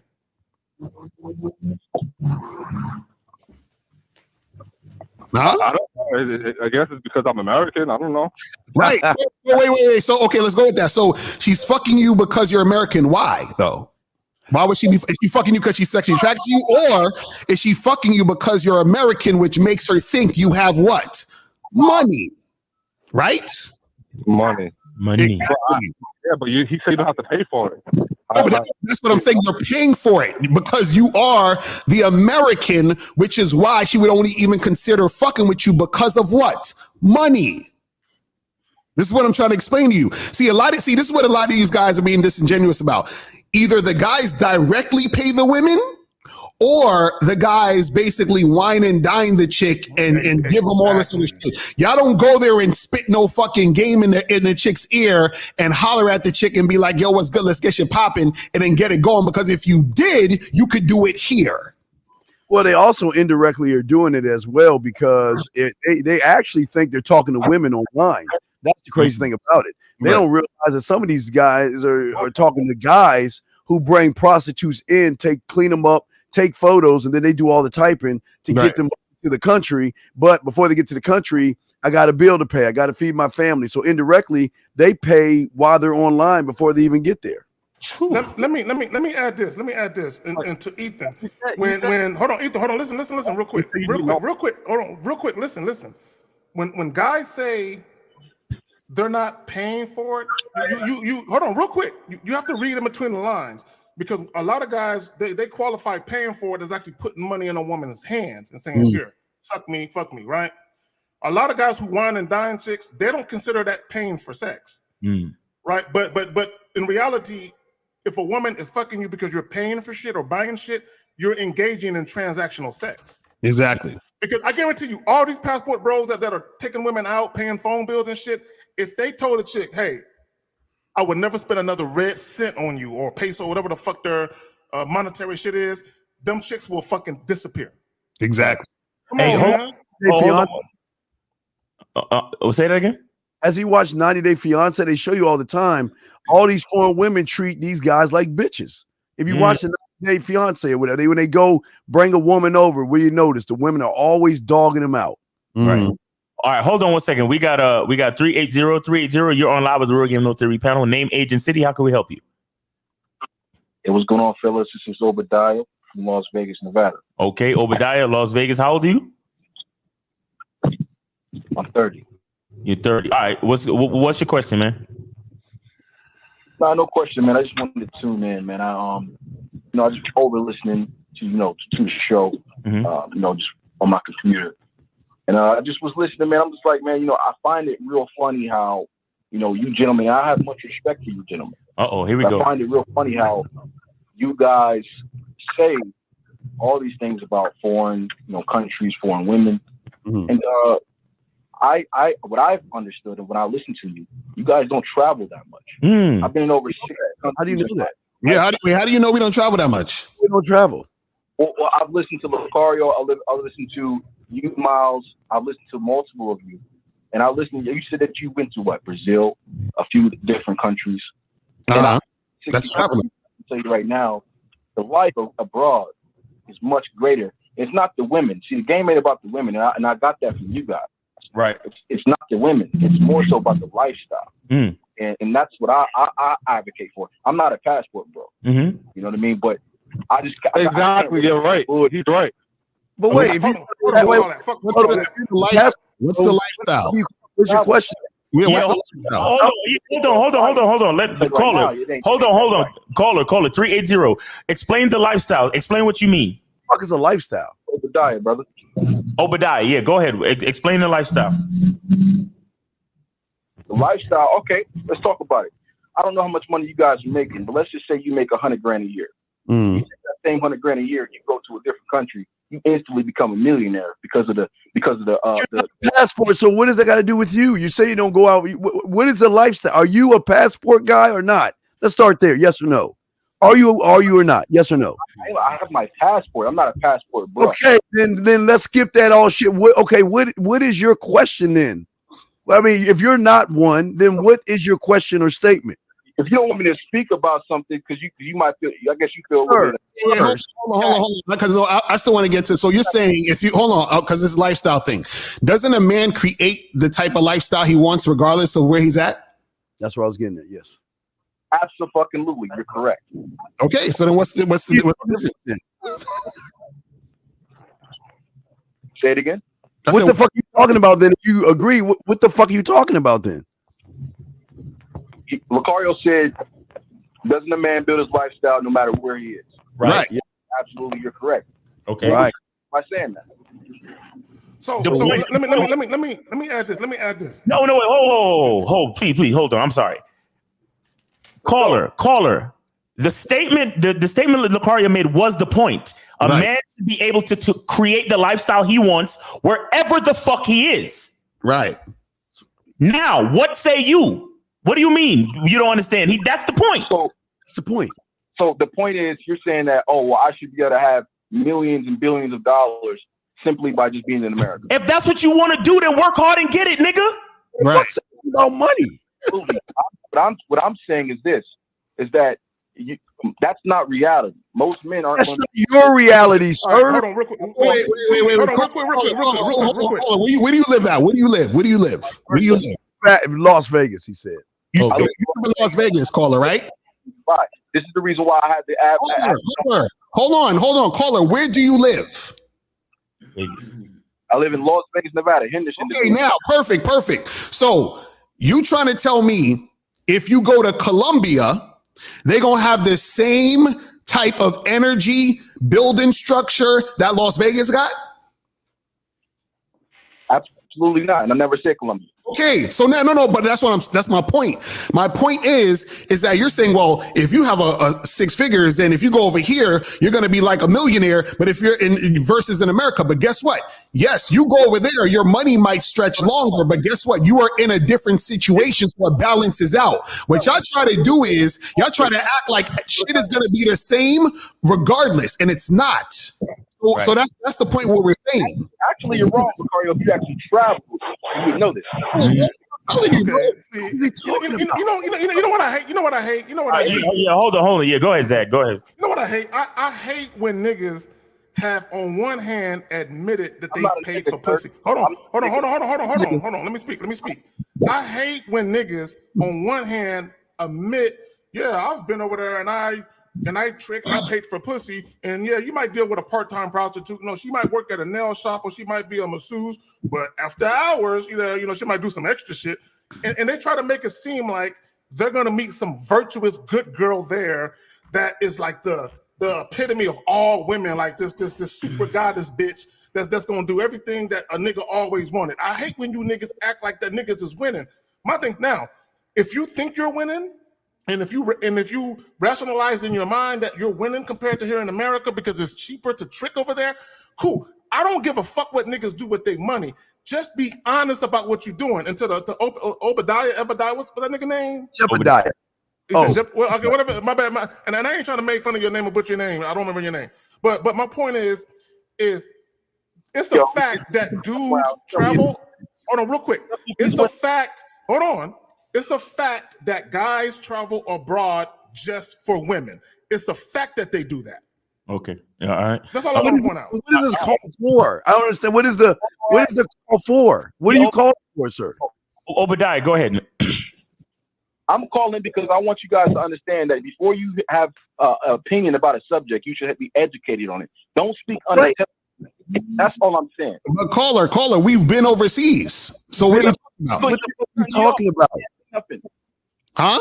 Why you keep cutting me off?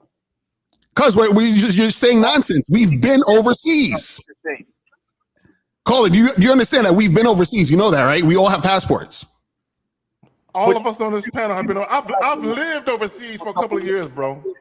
So all right. So when you say that we don't know what we're talking about, what you mean exactly? Like we haven't spent enough time in these places, or what do you mean? You haven't spent enough time. You haven't dealt with the people. You haven't really lived in these countries like I have. That's all I'm saying. Okay. Bro, I lived abroad, caller. I've lived abroad. What are you talking about? Y'all getting goofy when it comes to other countries. Okay. That's just the reality. All right. Listen. Obadiah, listen. Obadiah, listen. Obadiah, listen. Obadiah, listen. I'm gonna let you. Cause Willard, you still there, right? Willard. Yeah, I'm in this. Okay, now listen. Hold on. Let me set this up. Obadiah says it's about a lifestyle. Now, Willard, he don't give a fuck about relationships and women because he hates women. He just want to get his dick wet. So what do you have to say to Obadiah, Willard? Because Obadiah is talking about a lifestyle and learning the culture and all this type of shit. What do you have to say, Willard? I never said that. I never said the learn the culture. It's the women. It's everything. It's not just the lifestyle. It's the women. It's lifestyle. It's the money exchange. It's everything that comes with traveling abroad. Right. Not just the women. Of course, it's the money exchange. Of course. Wait, caller. So you said you from Las Vegas, right? Obadiah. Oh wait, Obadiah. You say you're from Las Vegas, right? Yeah. Yes, sir. Okay. Have you ever been to jail? Absolutely not. Okay. Do you ever want to go to jail? Why would I? Okay. Have you fucked a woman in Las Vegas that had a husband? Probably. Okay. Now, do you know that if you're in the Philippines and you fuck a woman who has a husband, you can go to jail? Okay. So is it the same thing? Is the lifestyle the same? If you're saying that that's the only reason why you shouldn't travel abroad. No, I'm just using that as an example because because what I'm saying is that you're trying to play it up like, oh, well, you know, if you could be a millionaire and do all this extravagant shit over there. What I'm trying to tell you is that the environments, there's different things that go down. So You're not getting the same exact thing. So yes, my money can stretch longer over there, but I'm over there. Do you understand what I'm saying? So it ain't the same shit. Like I live in New York. Do you understand what I'm saying?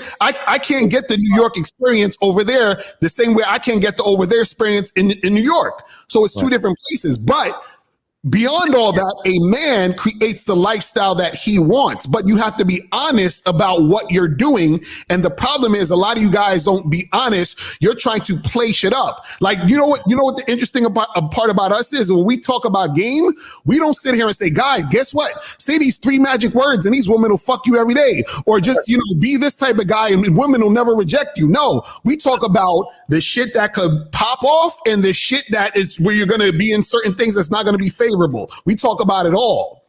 But for some reason, when people talking about passports and overseas, y'all make that shit look like Disneyland. Disneyland. That's not what it is in reality. So you talk about reality, but you ain't really talking about the reality. The reason why y'all talk that is because y'all never been overseas, bro. Y'all don't travel enough, bro. It's nothing but rainbows and gold coin is everywhere, bro. Fucking leprechauns, midget bitches, leprechauns with big asses, nigga, everywhere, dog. Everything, nigga. You know what I'm saying? They talking about pros and cons, nigga. It's only pros. Hey, no, you never been to Mars or Jupiter or Saturn, dude. You don't know what it's like. You never traveled there. The green bitches are everything. Let me add this. Hold on, real quick. Hold on, caller. Listen real quick. Listen real quick. Caller. Listen real quick. Caller, hold on. Listen. Caller, listen. Caller, we're gonna let you speak. Just caller. We will let you speak. Just hold on for a second. Caller. So my thing is, I'm not taking anything away from brothers that like to travel. Travel. If you got money to do it, stay over there for a couple of weeks, a couple of months. Move over there. And I do know in some of these countries you cannot buy property if you're not a citizen. I do know that. So when you talk about lifestyle, there's only so much you can do if you can't buy property over there. All right. So that's cool though. I'm not hating on brothers that travel. So caller, hold on, caller. I'm sure that there are some men who travel where their main motivation isn't the women. Their main motivation is the lifestyle. They love the Caribbean weather, that type of shit. They can afford a house on the beach, and the women or a byproduct or a bonus. But what we're telling you is, and you're being disingenuous because you know for a fact niggas is going over there just to get some pussy. You know that happens. That's a fact. Pussy, keyword, pussy, that you can get here. Right. Keyword, it's weird. You can get it here. Get it at the same rate. At the same You can't get it at the same rate because you can't get it at the same rate. Hold on. You can't get at the same rate, but Don't speak for all passport dudes. Don't speak for that. Willard. Same amount of I'm not speaking about that. I'm saying motherfuckers in America can't get pussy at the same rate as passport bros. They're giving the pussy up faster than any time in America ever. Willard, we got a passport. Well, he said he's not a passport bro, but he travels overseas. He's letting you know that he could get pussy at the same rate. What say you? He said he can get pussy at the same rate. My question is, how many girls do he fuck in a year? Obadiah, how many women do you have sex with in a year? I'm not even gonna waste my time with that. Oh my God, you can't even answer the question. My son is talking to you. You can't answer the question. Exactly. Wow. So this is what I was saying when dudes talk about the same rate. If I was on a street corner begging for food, I could eventually get someone to give me a Twinkie at some point. Right? At some point, somebody gonna give me a Twinkie or a hot dog or something, right?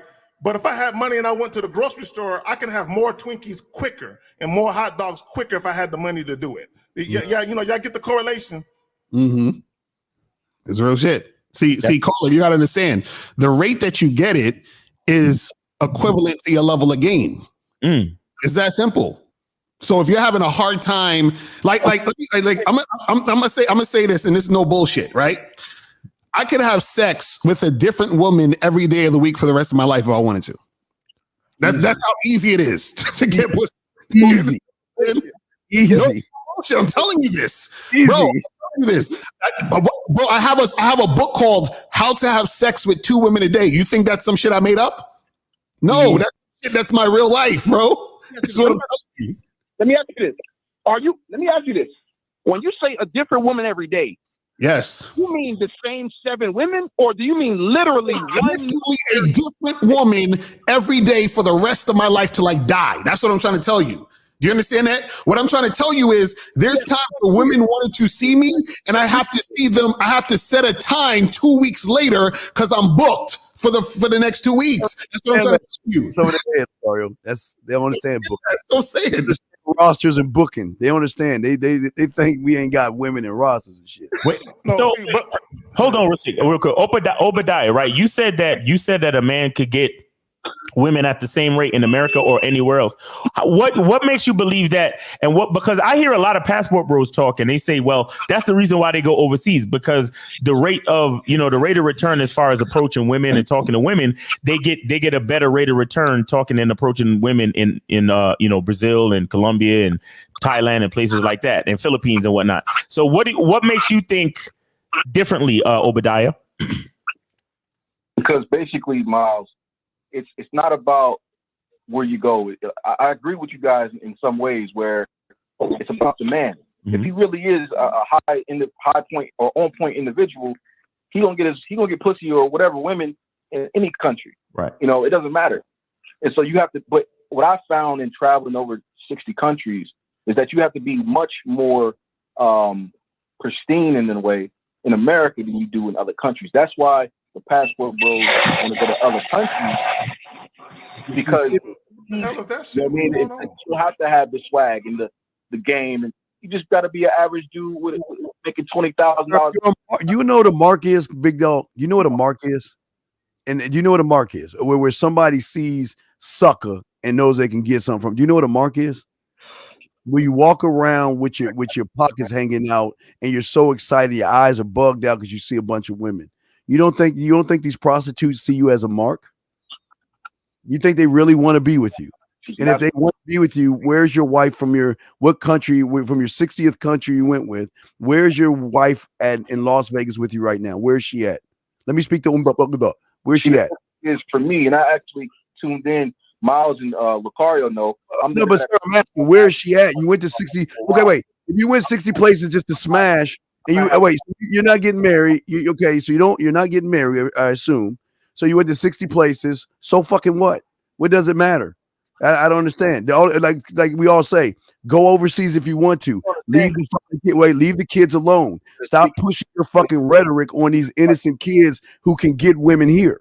That's the problem I got. I don't give a fuck what you do. It's just that you guys push that shit on these guys who want to learn how to be real men, but you want to push an agenda on them.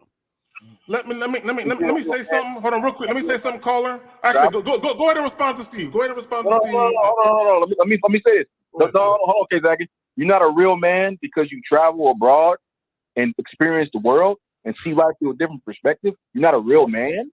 Wait. What does experience in the world got to do with manhood? That's just you doing something. So, okay, wait. I can experience a grocery store. I can experience the difference between Six Flags versus Disney World. What does that got to do with anything? That's just an experiences doesn't make you a man. And that bum ass that you got is because you're not well versed. That's okay. We've all went overseas. We've all been overseas, big dog. So that doesn't mean you have to be a man to go overseas because anybody can fucking do it. I'm sorry. My name is Obadiah. I'm gonna call you Obadiah.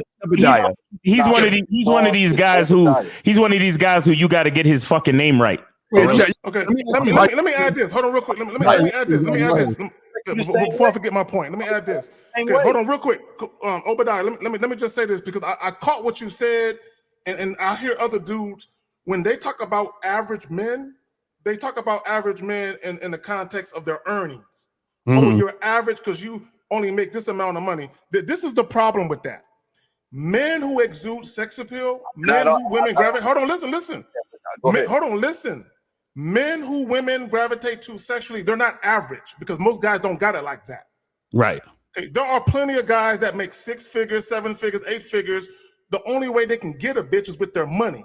A dude who can have sex with the women he's attracted to, that's attracted to him for free, he is not average because the average guy can't do that.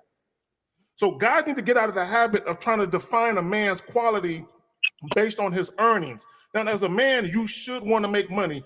You should get to the bag, but you can't let that define your value as a man. That's all I'm saying. That's why you say to the women, they move with their pockets. So they live in their pockets. That's what they do, Zach. They run around talking about money. I want to ask Willard and Obadiah a question. How much on average would it cost the guy to go to one of these countries for like a week? For 2 minutes of sex. So let me answer that, Willard. So basically, I just put up the exchange rate for Thailand. Our dollar is $34.71 in Thailand. So if you have $100, that's $3,470. You could literally travel to Thailand and live lavishly for at least a week or more. Okay. So wait. So you said, hold on. So you said 3,400 and what? 70, I think. And $70. Yeah. Okay. So now, hold on. So it's gonna cost. So it's to 3,700. So let's say about like $4,000 to go to Thailand for a week, right? 4,000. Huh? Yeah, as long as you want, as long as you don't finish all the money. No. So you're saying about $4,000, right? Of their money. Pussy? No, I'm saying in American dollars, how much does that cost? All right. Slow down. Stop it. Caller, let's go back. You said you put the exchange rate up. It was $1 American for how much of their money? $1 American is $34. All right, so $1 American is 34 of Thailand money. Okay. Now, so how much would it cost American to stay there for a week, roughly? You could stay there for a week with $20, brother. $20. That's $694. We had so 20. So how much is the flight? How much is the flight? Yeah, I'm looking for the flight right now. How am I wrong? How much is the flight? Let me explain. Huh? The flight is going to be a stack. The flight is a stack by itself. You're wrong. Yeah, how much is the stack? Give us a round number. Give us like an example. How much would a stack be? No, it's $1,000 US just to go over there. No, the plane ticket is $1,000 US, and okay, then US 2,000. Hold on. The plane ticket is $1,000 US, and he's saying that it would be $20 US to stay there for 1 week. Okay, no. to stay at the crib or the Airbnb or something, right? You got to pay for overhead. It's going to be more than $20. You got to pay for overhead. Okay, so let's say to sake argument $1,500, right? $1,500 to get there and stay there for a week. Now, okay, so now let's say $1,500, and they say the average black man makes about $43,000 a year, right? So now let's divide that with 1,500 right? So that means that's less than a month. You can stay there, and that's if you spend all your salary on traveling. We ain't talking about rent for your house. We ain't talking about food. We ain't talking about nothing. So let's cut that into 1/3. So let's do 28. Bullshit. 28 divided by 3. So 9 days. So basically, a passport bro who's a average black man making about $43,000 to $45,000 a year look forward to being in another country for 1 week a year. So can I go? And that's easier. Can I speak? It's $2,000. It's not they lying. It's like 2,000. So 1 week a year is cool. Is that's the shit going overseas for 1 week a year? Nah, bro. Look up the exchange rate right now, and you'll see that $20 is $694. I'm not talking about the flight. The flight obviously is going to cost you money. Mm-hmm. Exactly. So that's what I'm saying. So it's gonna. So we're adding everything. That's what we're talking about. It's everything. And is that a round trip? Is that a round trip flight? Is that a round trip? One flight. Let me go look up round trip because it's 2,000 one way. You living. What? Right? Wait, say that again. Let's say you take a flight there and you're not coming back. That's $1,000 in the beginning. Oh, After so it's that, $2,000 your round money trip. Doubles. No, it's $1,000 for the flight.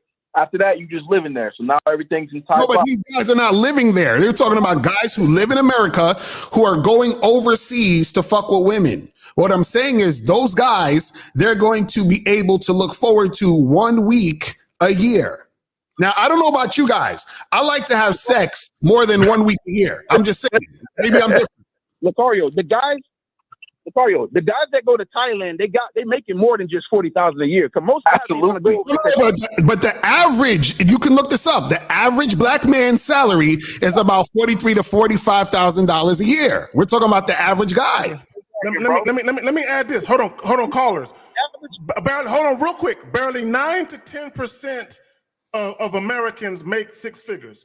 That includes women, men, gay dudes. Mm-hmm. You know what I'm saying? All types of motherfuckers. You know what I'm saying? So there's only but a small percentage of individuals. Now, there are more individuals making $100,000 a year now than 5 years ago, 10 years ago, but it's still a small percentage. Most people are in the $40,000, $70-something thousand range. Mm-hmm. Most people. And most are not going to Thailand. But I'm saying that's why most people just go to either Europe, Africa, or South America. Okay, but you're fucking a prostitute, right? You're not fucking a regular woman, right? You know you're going there for a prostitute, right? You do know that, right? You know you're going there because you don't have any game, so you know that you're paying for a prostitute, right? Y'all do agree on that, right? That's what you're paying for because you don't have a mouthpiece, so you're paying for a prostitute.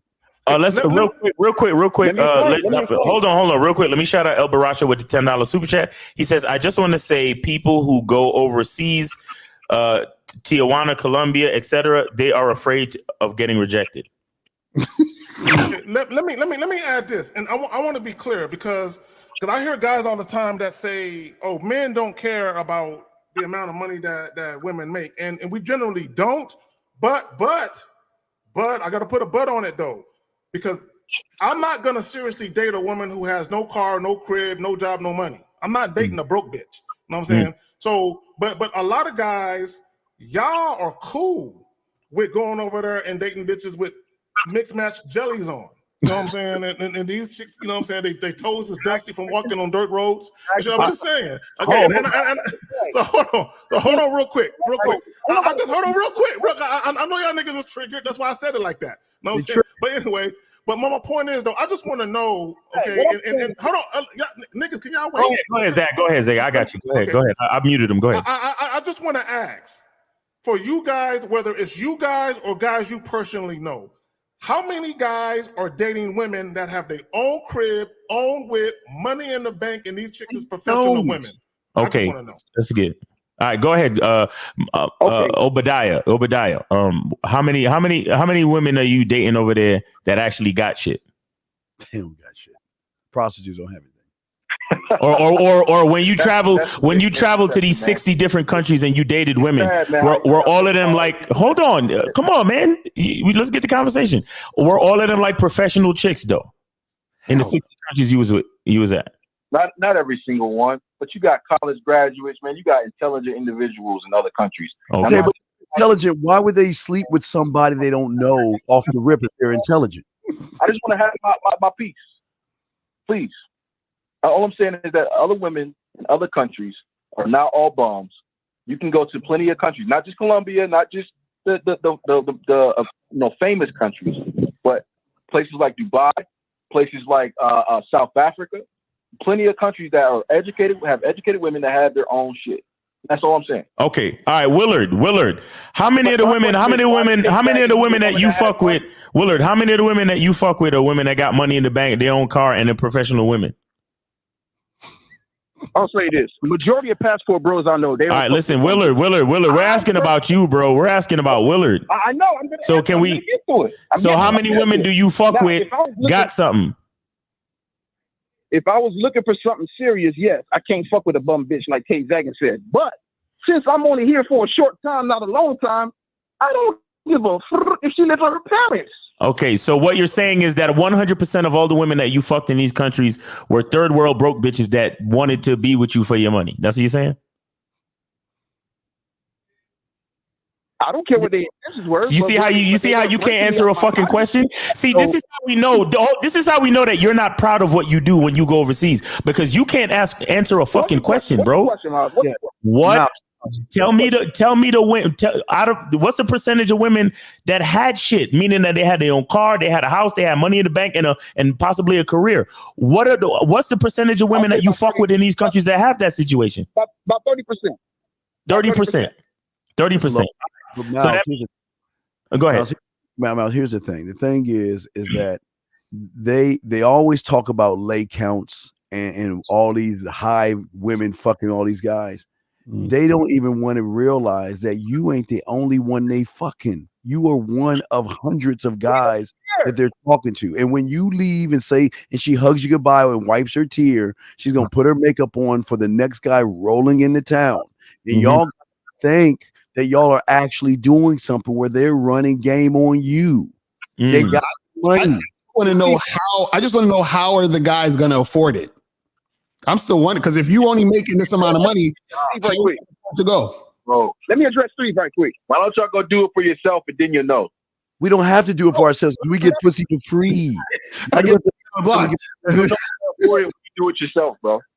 No, what I'm saying is this: if you're championing to go into the overseas and the passport stuff, that's cool. What I'm saying is you still have to be practical about what you're saying. So if somebody says, "Hey, I'm interested in doing this passport shit," right? Then they look at their fucking salary and they're like, "Shit, I only make $40,000 a year." So how often am I going to be able to go overseas? Let me answer that. The reason why, I don't speak to pawns. I speak to educated individuals.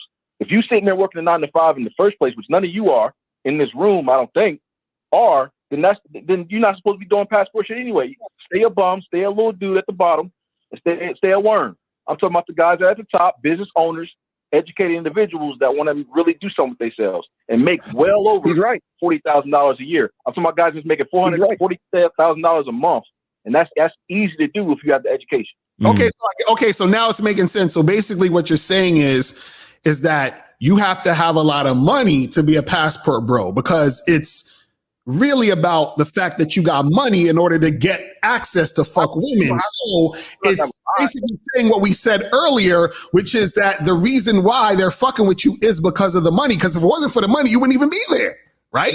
It's like a strip club, Carl. Can I address this? Let me address this. Okay, Macario. Let's say somebody's going to let's just say somebody's going to go to DR, right? On $40,000 a year, assuming you live in a southern state like Alabama or the Carolinas and whatnot, your rent or mortgage is going to be cheap, which means you could pretty much keep traveling. You can pretty much travel every month. How many times a month? How many hours is it travel? How many hours is it travel? Because if the car do the mathematics, if you're traveling more hours and getting less time in the bedroom, then you're losing. Because if you're spending hours traveling for what, 30 or 15 or 10 minutes of sex, then you're losing. You're not winning. You're spending more time in the air than in the bed. Ooh.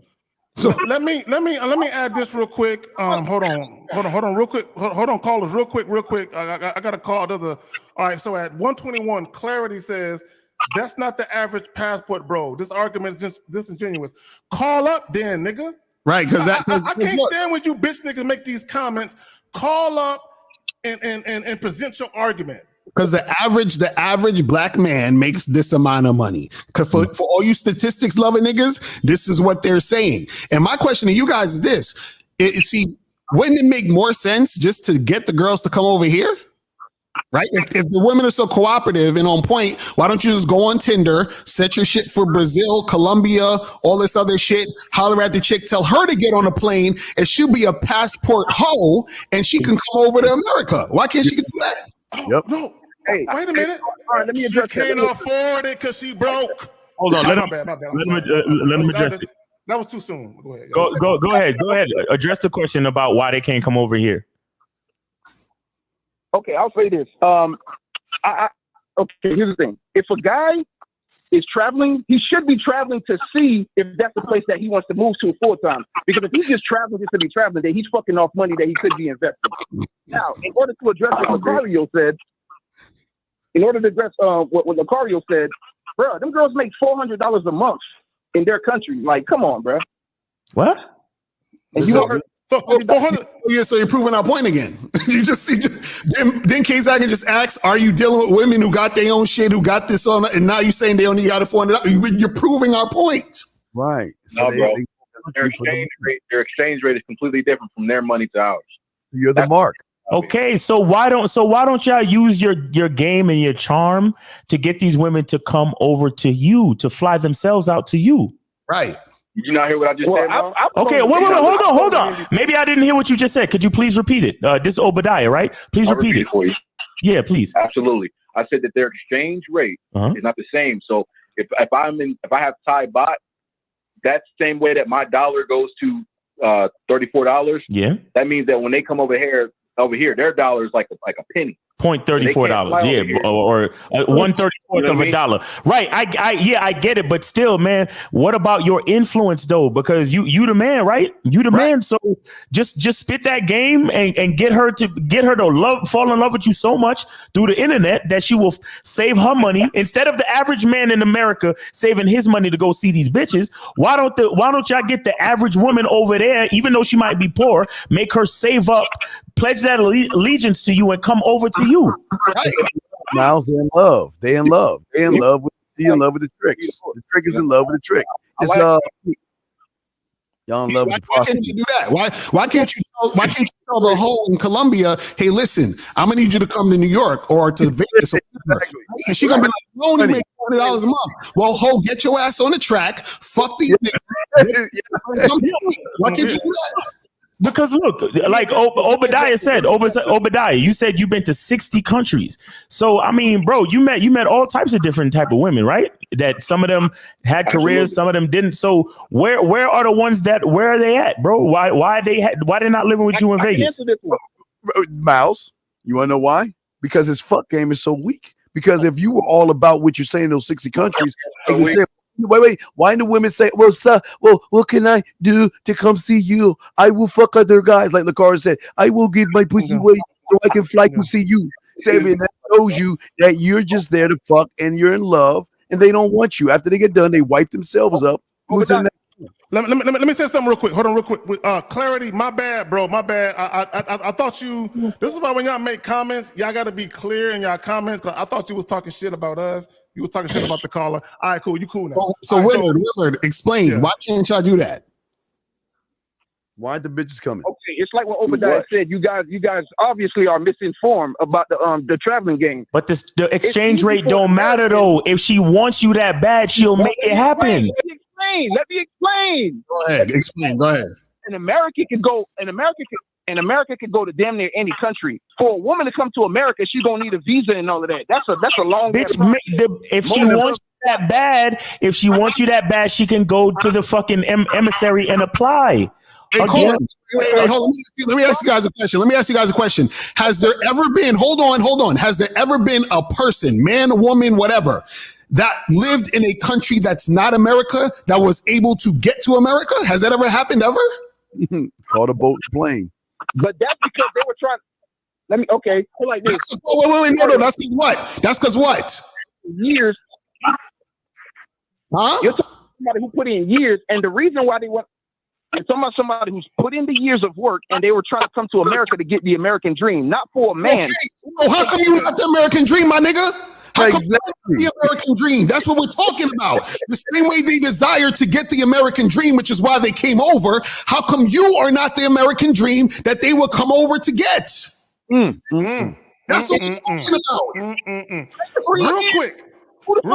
Callers, hold on, caller. Wait, hold on. It takes 3 years. So again, aren't you worth it, brother? Aren't you worth the work that it takes? 60 women that you had in those countries. Wait, let him answer. Hold on, guys. Hold on. Let them. I need to let them answer. Willard and Obadiah, aren't you worth the work in the 3 fucking years? Aren't you worth that? I'm not talking to her for 3 years. Z, you just fucking Z.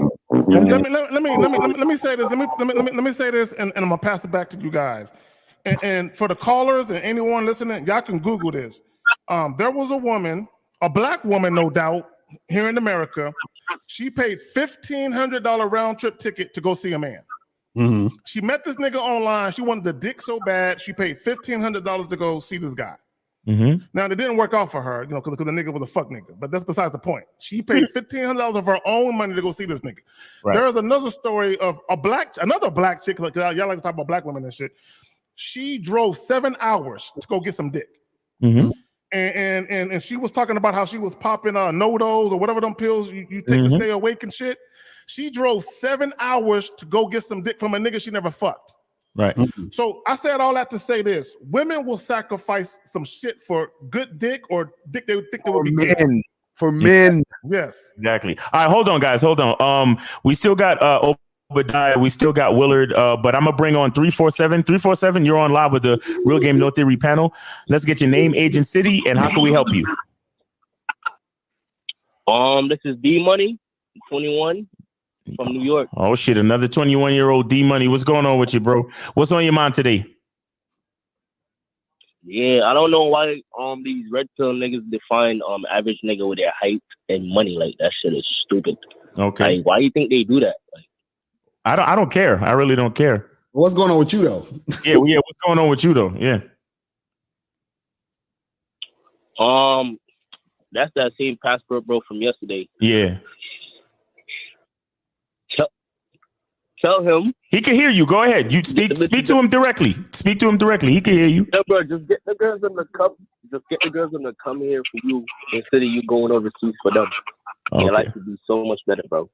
Right. Let them live in your house, do everything. Why is that, Colin? Get bitches for you too. Like, do that.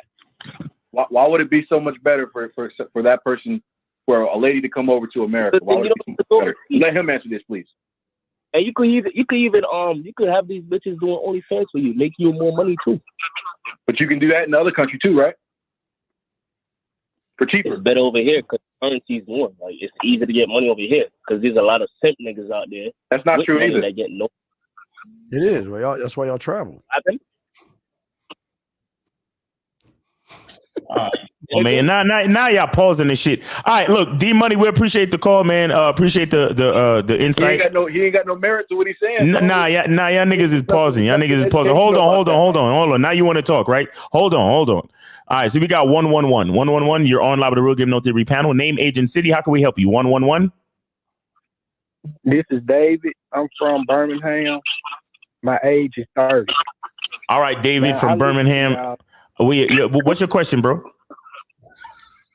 Okay. Sound like from Birmingham. I listen to y'all, and y'all say, "Don't worry about a woman's past. Don't worry about what she do when she not around you." Uh-huh. If they out there fucking her and she a prostitute, why does it matter?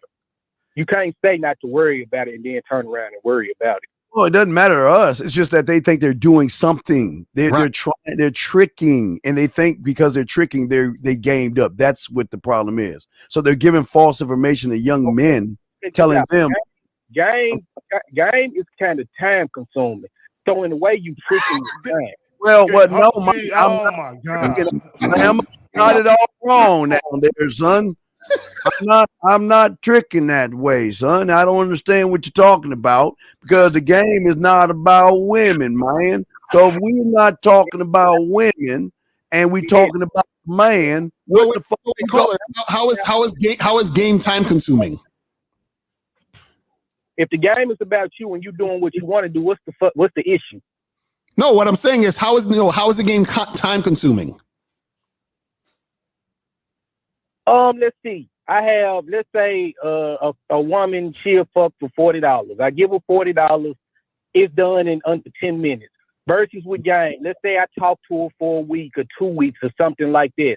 Now I'm doing other shit, but let me see. I just spent $40 and got what I wanted versus I didn't put 2 weeks to a month in just what I want. Okay, so how about you not put 2 weeks into a month in? How about you put in 10 minutes? How about you put in 5 minutes? How about you talk to a girl and in 5 minutes fuck her? How about you do that? Yeah, can't do that, can't you? Oh, that'll be I mean, that's happened.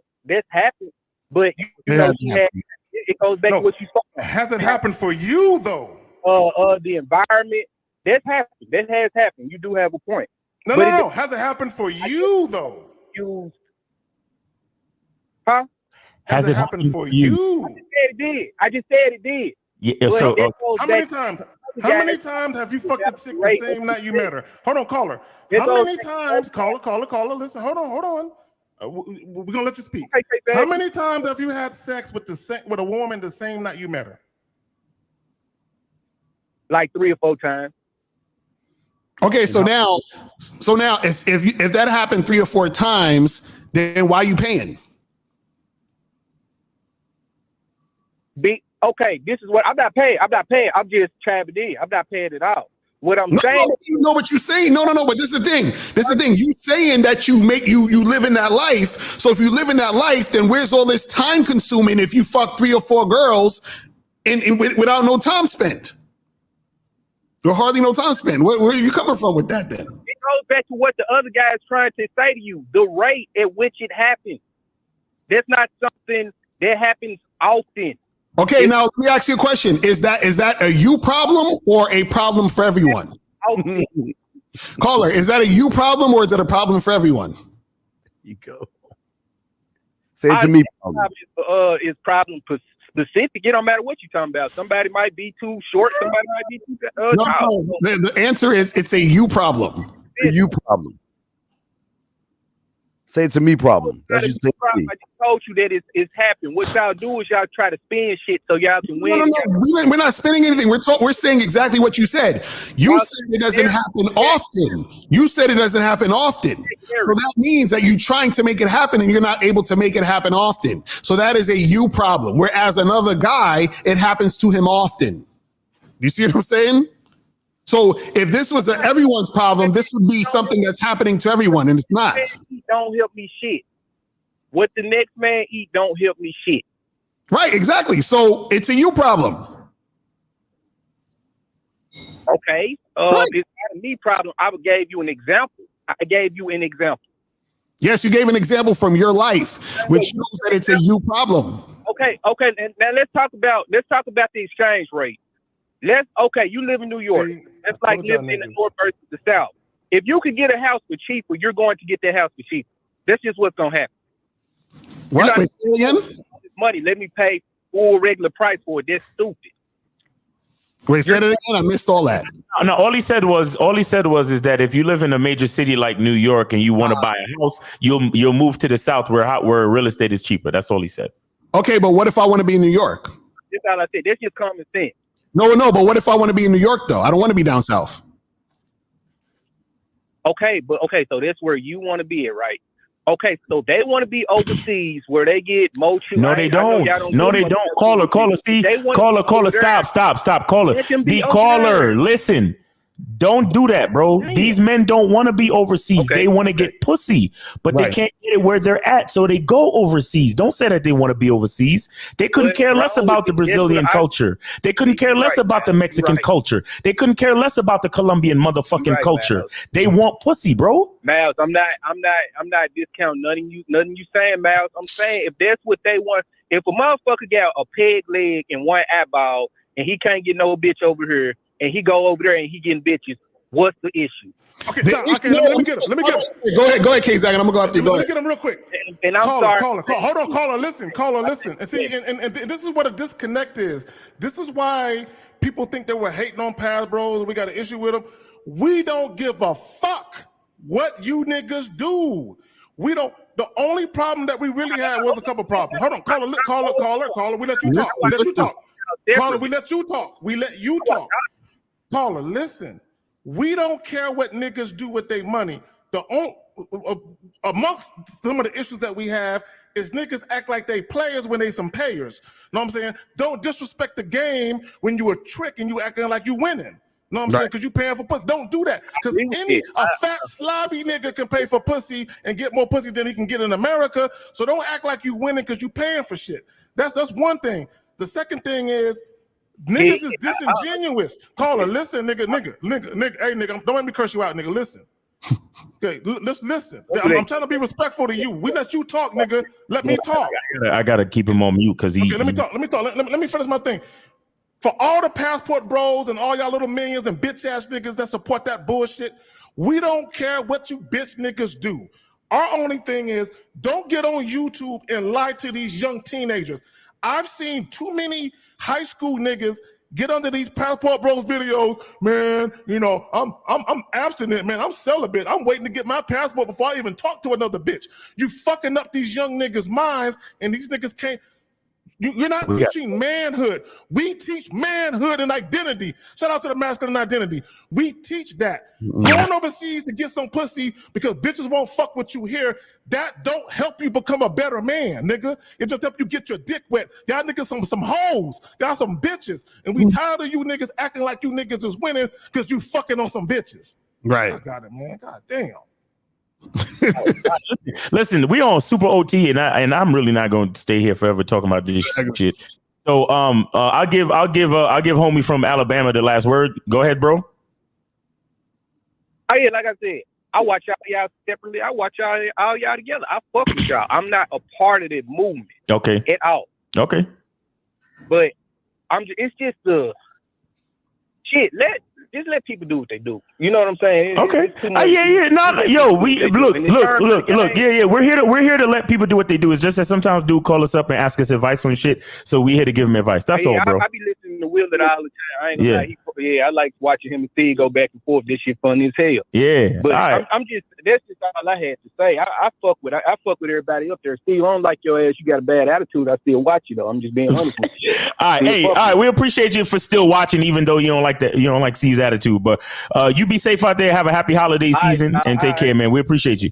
And I think Obadiah and them and Willard hung up. So shout out to them for calling in. We appreciate y'all too. So let's do, and we're gonna get through these last two calls very quickly. 347. You're on live with the Real Game No 3 panel. Name, age, and city. How can we help you? Where's D Money? But yo, yeah. D Money. Hey, what's up, man? I'm sorry about that. Yeah, go ahead, bro. Thanks for spitting the game, yo. All right. Now I'm done. All right, cool. For spitting the game. All right, cool, man. Hey, we appreciate you, man. Be safe out there until next time you call in, man. We appreciate you, bro. All right. And then we got 330. You're on live with the Real Game No Theory panel. Name, age, and city. How can we help you? 330. Yes, my name is Jay Sean, not just Sean. It's Jay Sean. I'm from Ohio, Akron, Ohio. Nigga, I could have sworn I thought you said Gay Sean, nigga. I thought you said Gay Sean. Nigga. I ain't trying to be funny. I thought that's what you said. Nah, that's my goddamn. Your parents fucked you up. Yes. Nah, what up, Jay Sean? What's going on, man? That's a big homie, man. What's up, man? Yeah, so I did donate. I donated to my. Yes, you did. I caught that. Appreciate you. Yes, sir. You know, and I only called to say this. I got a shorty, a little black chick, shorty. You know, she pretty as hell. She is driving 2.5 hours Saturday to see me. So I heard you guys talking about getting women to come to you. Right. Well, I got a pretty little bitch. She coming to see me Saturday. So I just wanted to say that, drop the mic. You know what I mean? That's it. All right, Jay Show. We appreciate you, bro. Take it easy, man. We'll holler at you soon, bro. I'll take it easy, man. Be safe out there. Yep. All right, that's All my right, man. Jason. My bad. I fucked up your name, but I thought I heard some shit, nigga. You know what I'm saying? Nah. All right. So yeah, now we got the 210s glitching in. So I'm gonna just get off that. All right. So we out of here. And so the phone lines are dead, man. So it's time to wrap it all up. Let's wrap it up. And let me just say this in closing. For all the passport bros, I agree. Every man and every woman should have their passport. I think, and I'm not being facetious, everyone should get their passport, get their dollars up, travel the world, experience different cultures. Like me, when I go and travel abroad, I always want to go where the tourists ain't at. And I'm a beer connoisseur. I want to drink their beer. You know what I'm saying? I don't want to drink no Michelob. I want to drink their shit that the old 80-year-old man drink. I want to drink their shit. So I'm all about going to foreign countries and experiencing culture and learning some shit and just enjoying life. I just want guys to be honest though about what they're doing. Stop trying to act like you niggas is going over there and all these bad bitches. Come on, man. Look, let's be honest. If bitches don't fuck with you in America, how all of a sudden you go into these foreign countries and the baddest of baddest bitches and just dropping to their knees willing to suck a dick? Mm-hmm. Come on, man. And they painting this picture like that's happening. Right. Not real talk, and that's what people got to understand. It's funny. It's funny how when we start speaking real shit, then everyone want to talk about, oh, well, why don't hate and just let people do what they do. See, I agree. Let people do what they do. The problem is that if what you're doing or what you're saying you're doing isn't what you're doing, you got to get called out. So you can't like Kzago was saying, try to act like you want some player shit when you want some paying shit. That's like Dr. Dre talking about he got a medical degree. It's gonna be like, no, nigga, you ain't a real doctor. You just call yourself Dr. Dre, but you ain't no real fucking doctor. Cut the bullshit. So a real doctor's gonna have an issue with that. So niggas in the game, they're gonna have an issue with niggas trying to perpetrate and act like they niggas with game when they really ain't got no game. That's the issue. So that's really all it is. So do what you do, but don't act like you want some other shit when you're really not. That's all it is. Exactly. So yeah, guys, go make sure y'all go to realgamenotheory.com and get with one of us for coaching on man. Miles, I just want to say what you said. Yeah, Shout out to Dog 50. You just said it. So if they're smart businessmen, yep, you got to look at investing 101. Are you going to spend a few $1,000s for 20 minutes of sex? Or are you going to spend a few $1,000s to invest in yourself to get the proper coaching so you can see that these women actually have the right to do what the fuck they want to do, where you don't complain about that. But they don't also understand that these women overseas, they want to get to the Americas and they will find a sucker to do that. But that's what I'm saying. So if you want to do what you want to do, do it. Remember, we didn't make the show about passport brothers. Y'all come to us. Right. We don't go to you motherfuckers because we don't give a fuck about y'all. So, right. But y'all come to us trying to change our mind. You can't change a man's mind, and y'all can't do that. So just think about that, guys. You can either invest in yourself or invest time, because it takes about an hour to go through that airport. That's an hour. You got to wait for your plane, couple of hours. You got to fly tons of hours, only to do the same process over just for 20 minutes. I'm being nice. Let's say 10 minutes of sex. Right. 10. Crazy. Man. All right, guys. All right. So shout out to the callers. Shout out to everybody in the chat. We appreciate y'all. And shout out to Mr. 1950 and Taekwondo. And we'll be back, God willing. You know what I'm saying? Make sure you go to realgamenotheory.com and make sure you follow everybody's shows throughout the course of the week. And yeah, man, we appreciate y'all, and y'all be safe out there. Peace. All right, peace.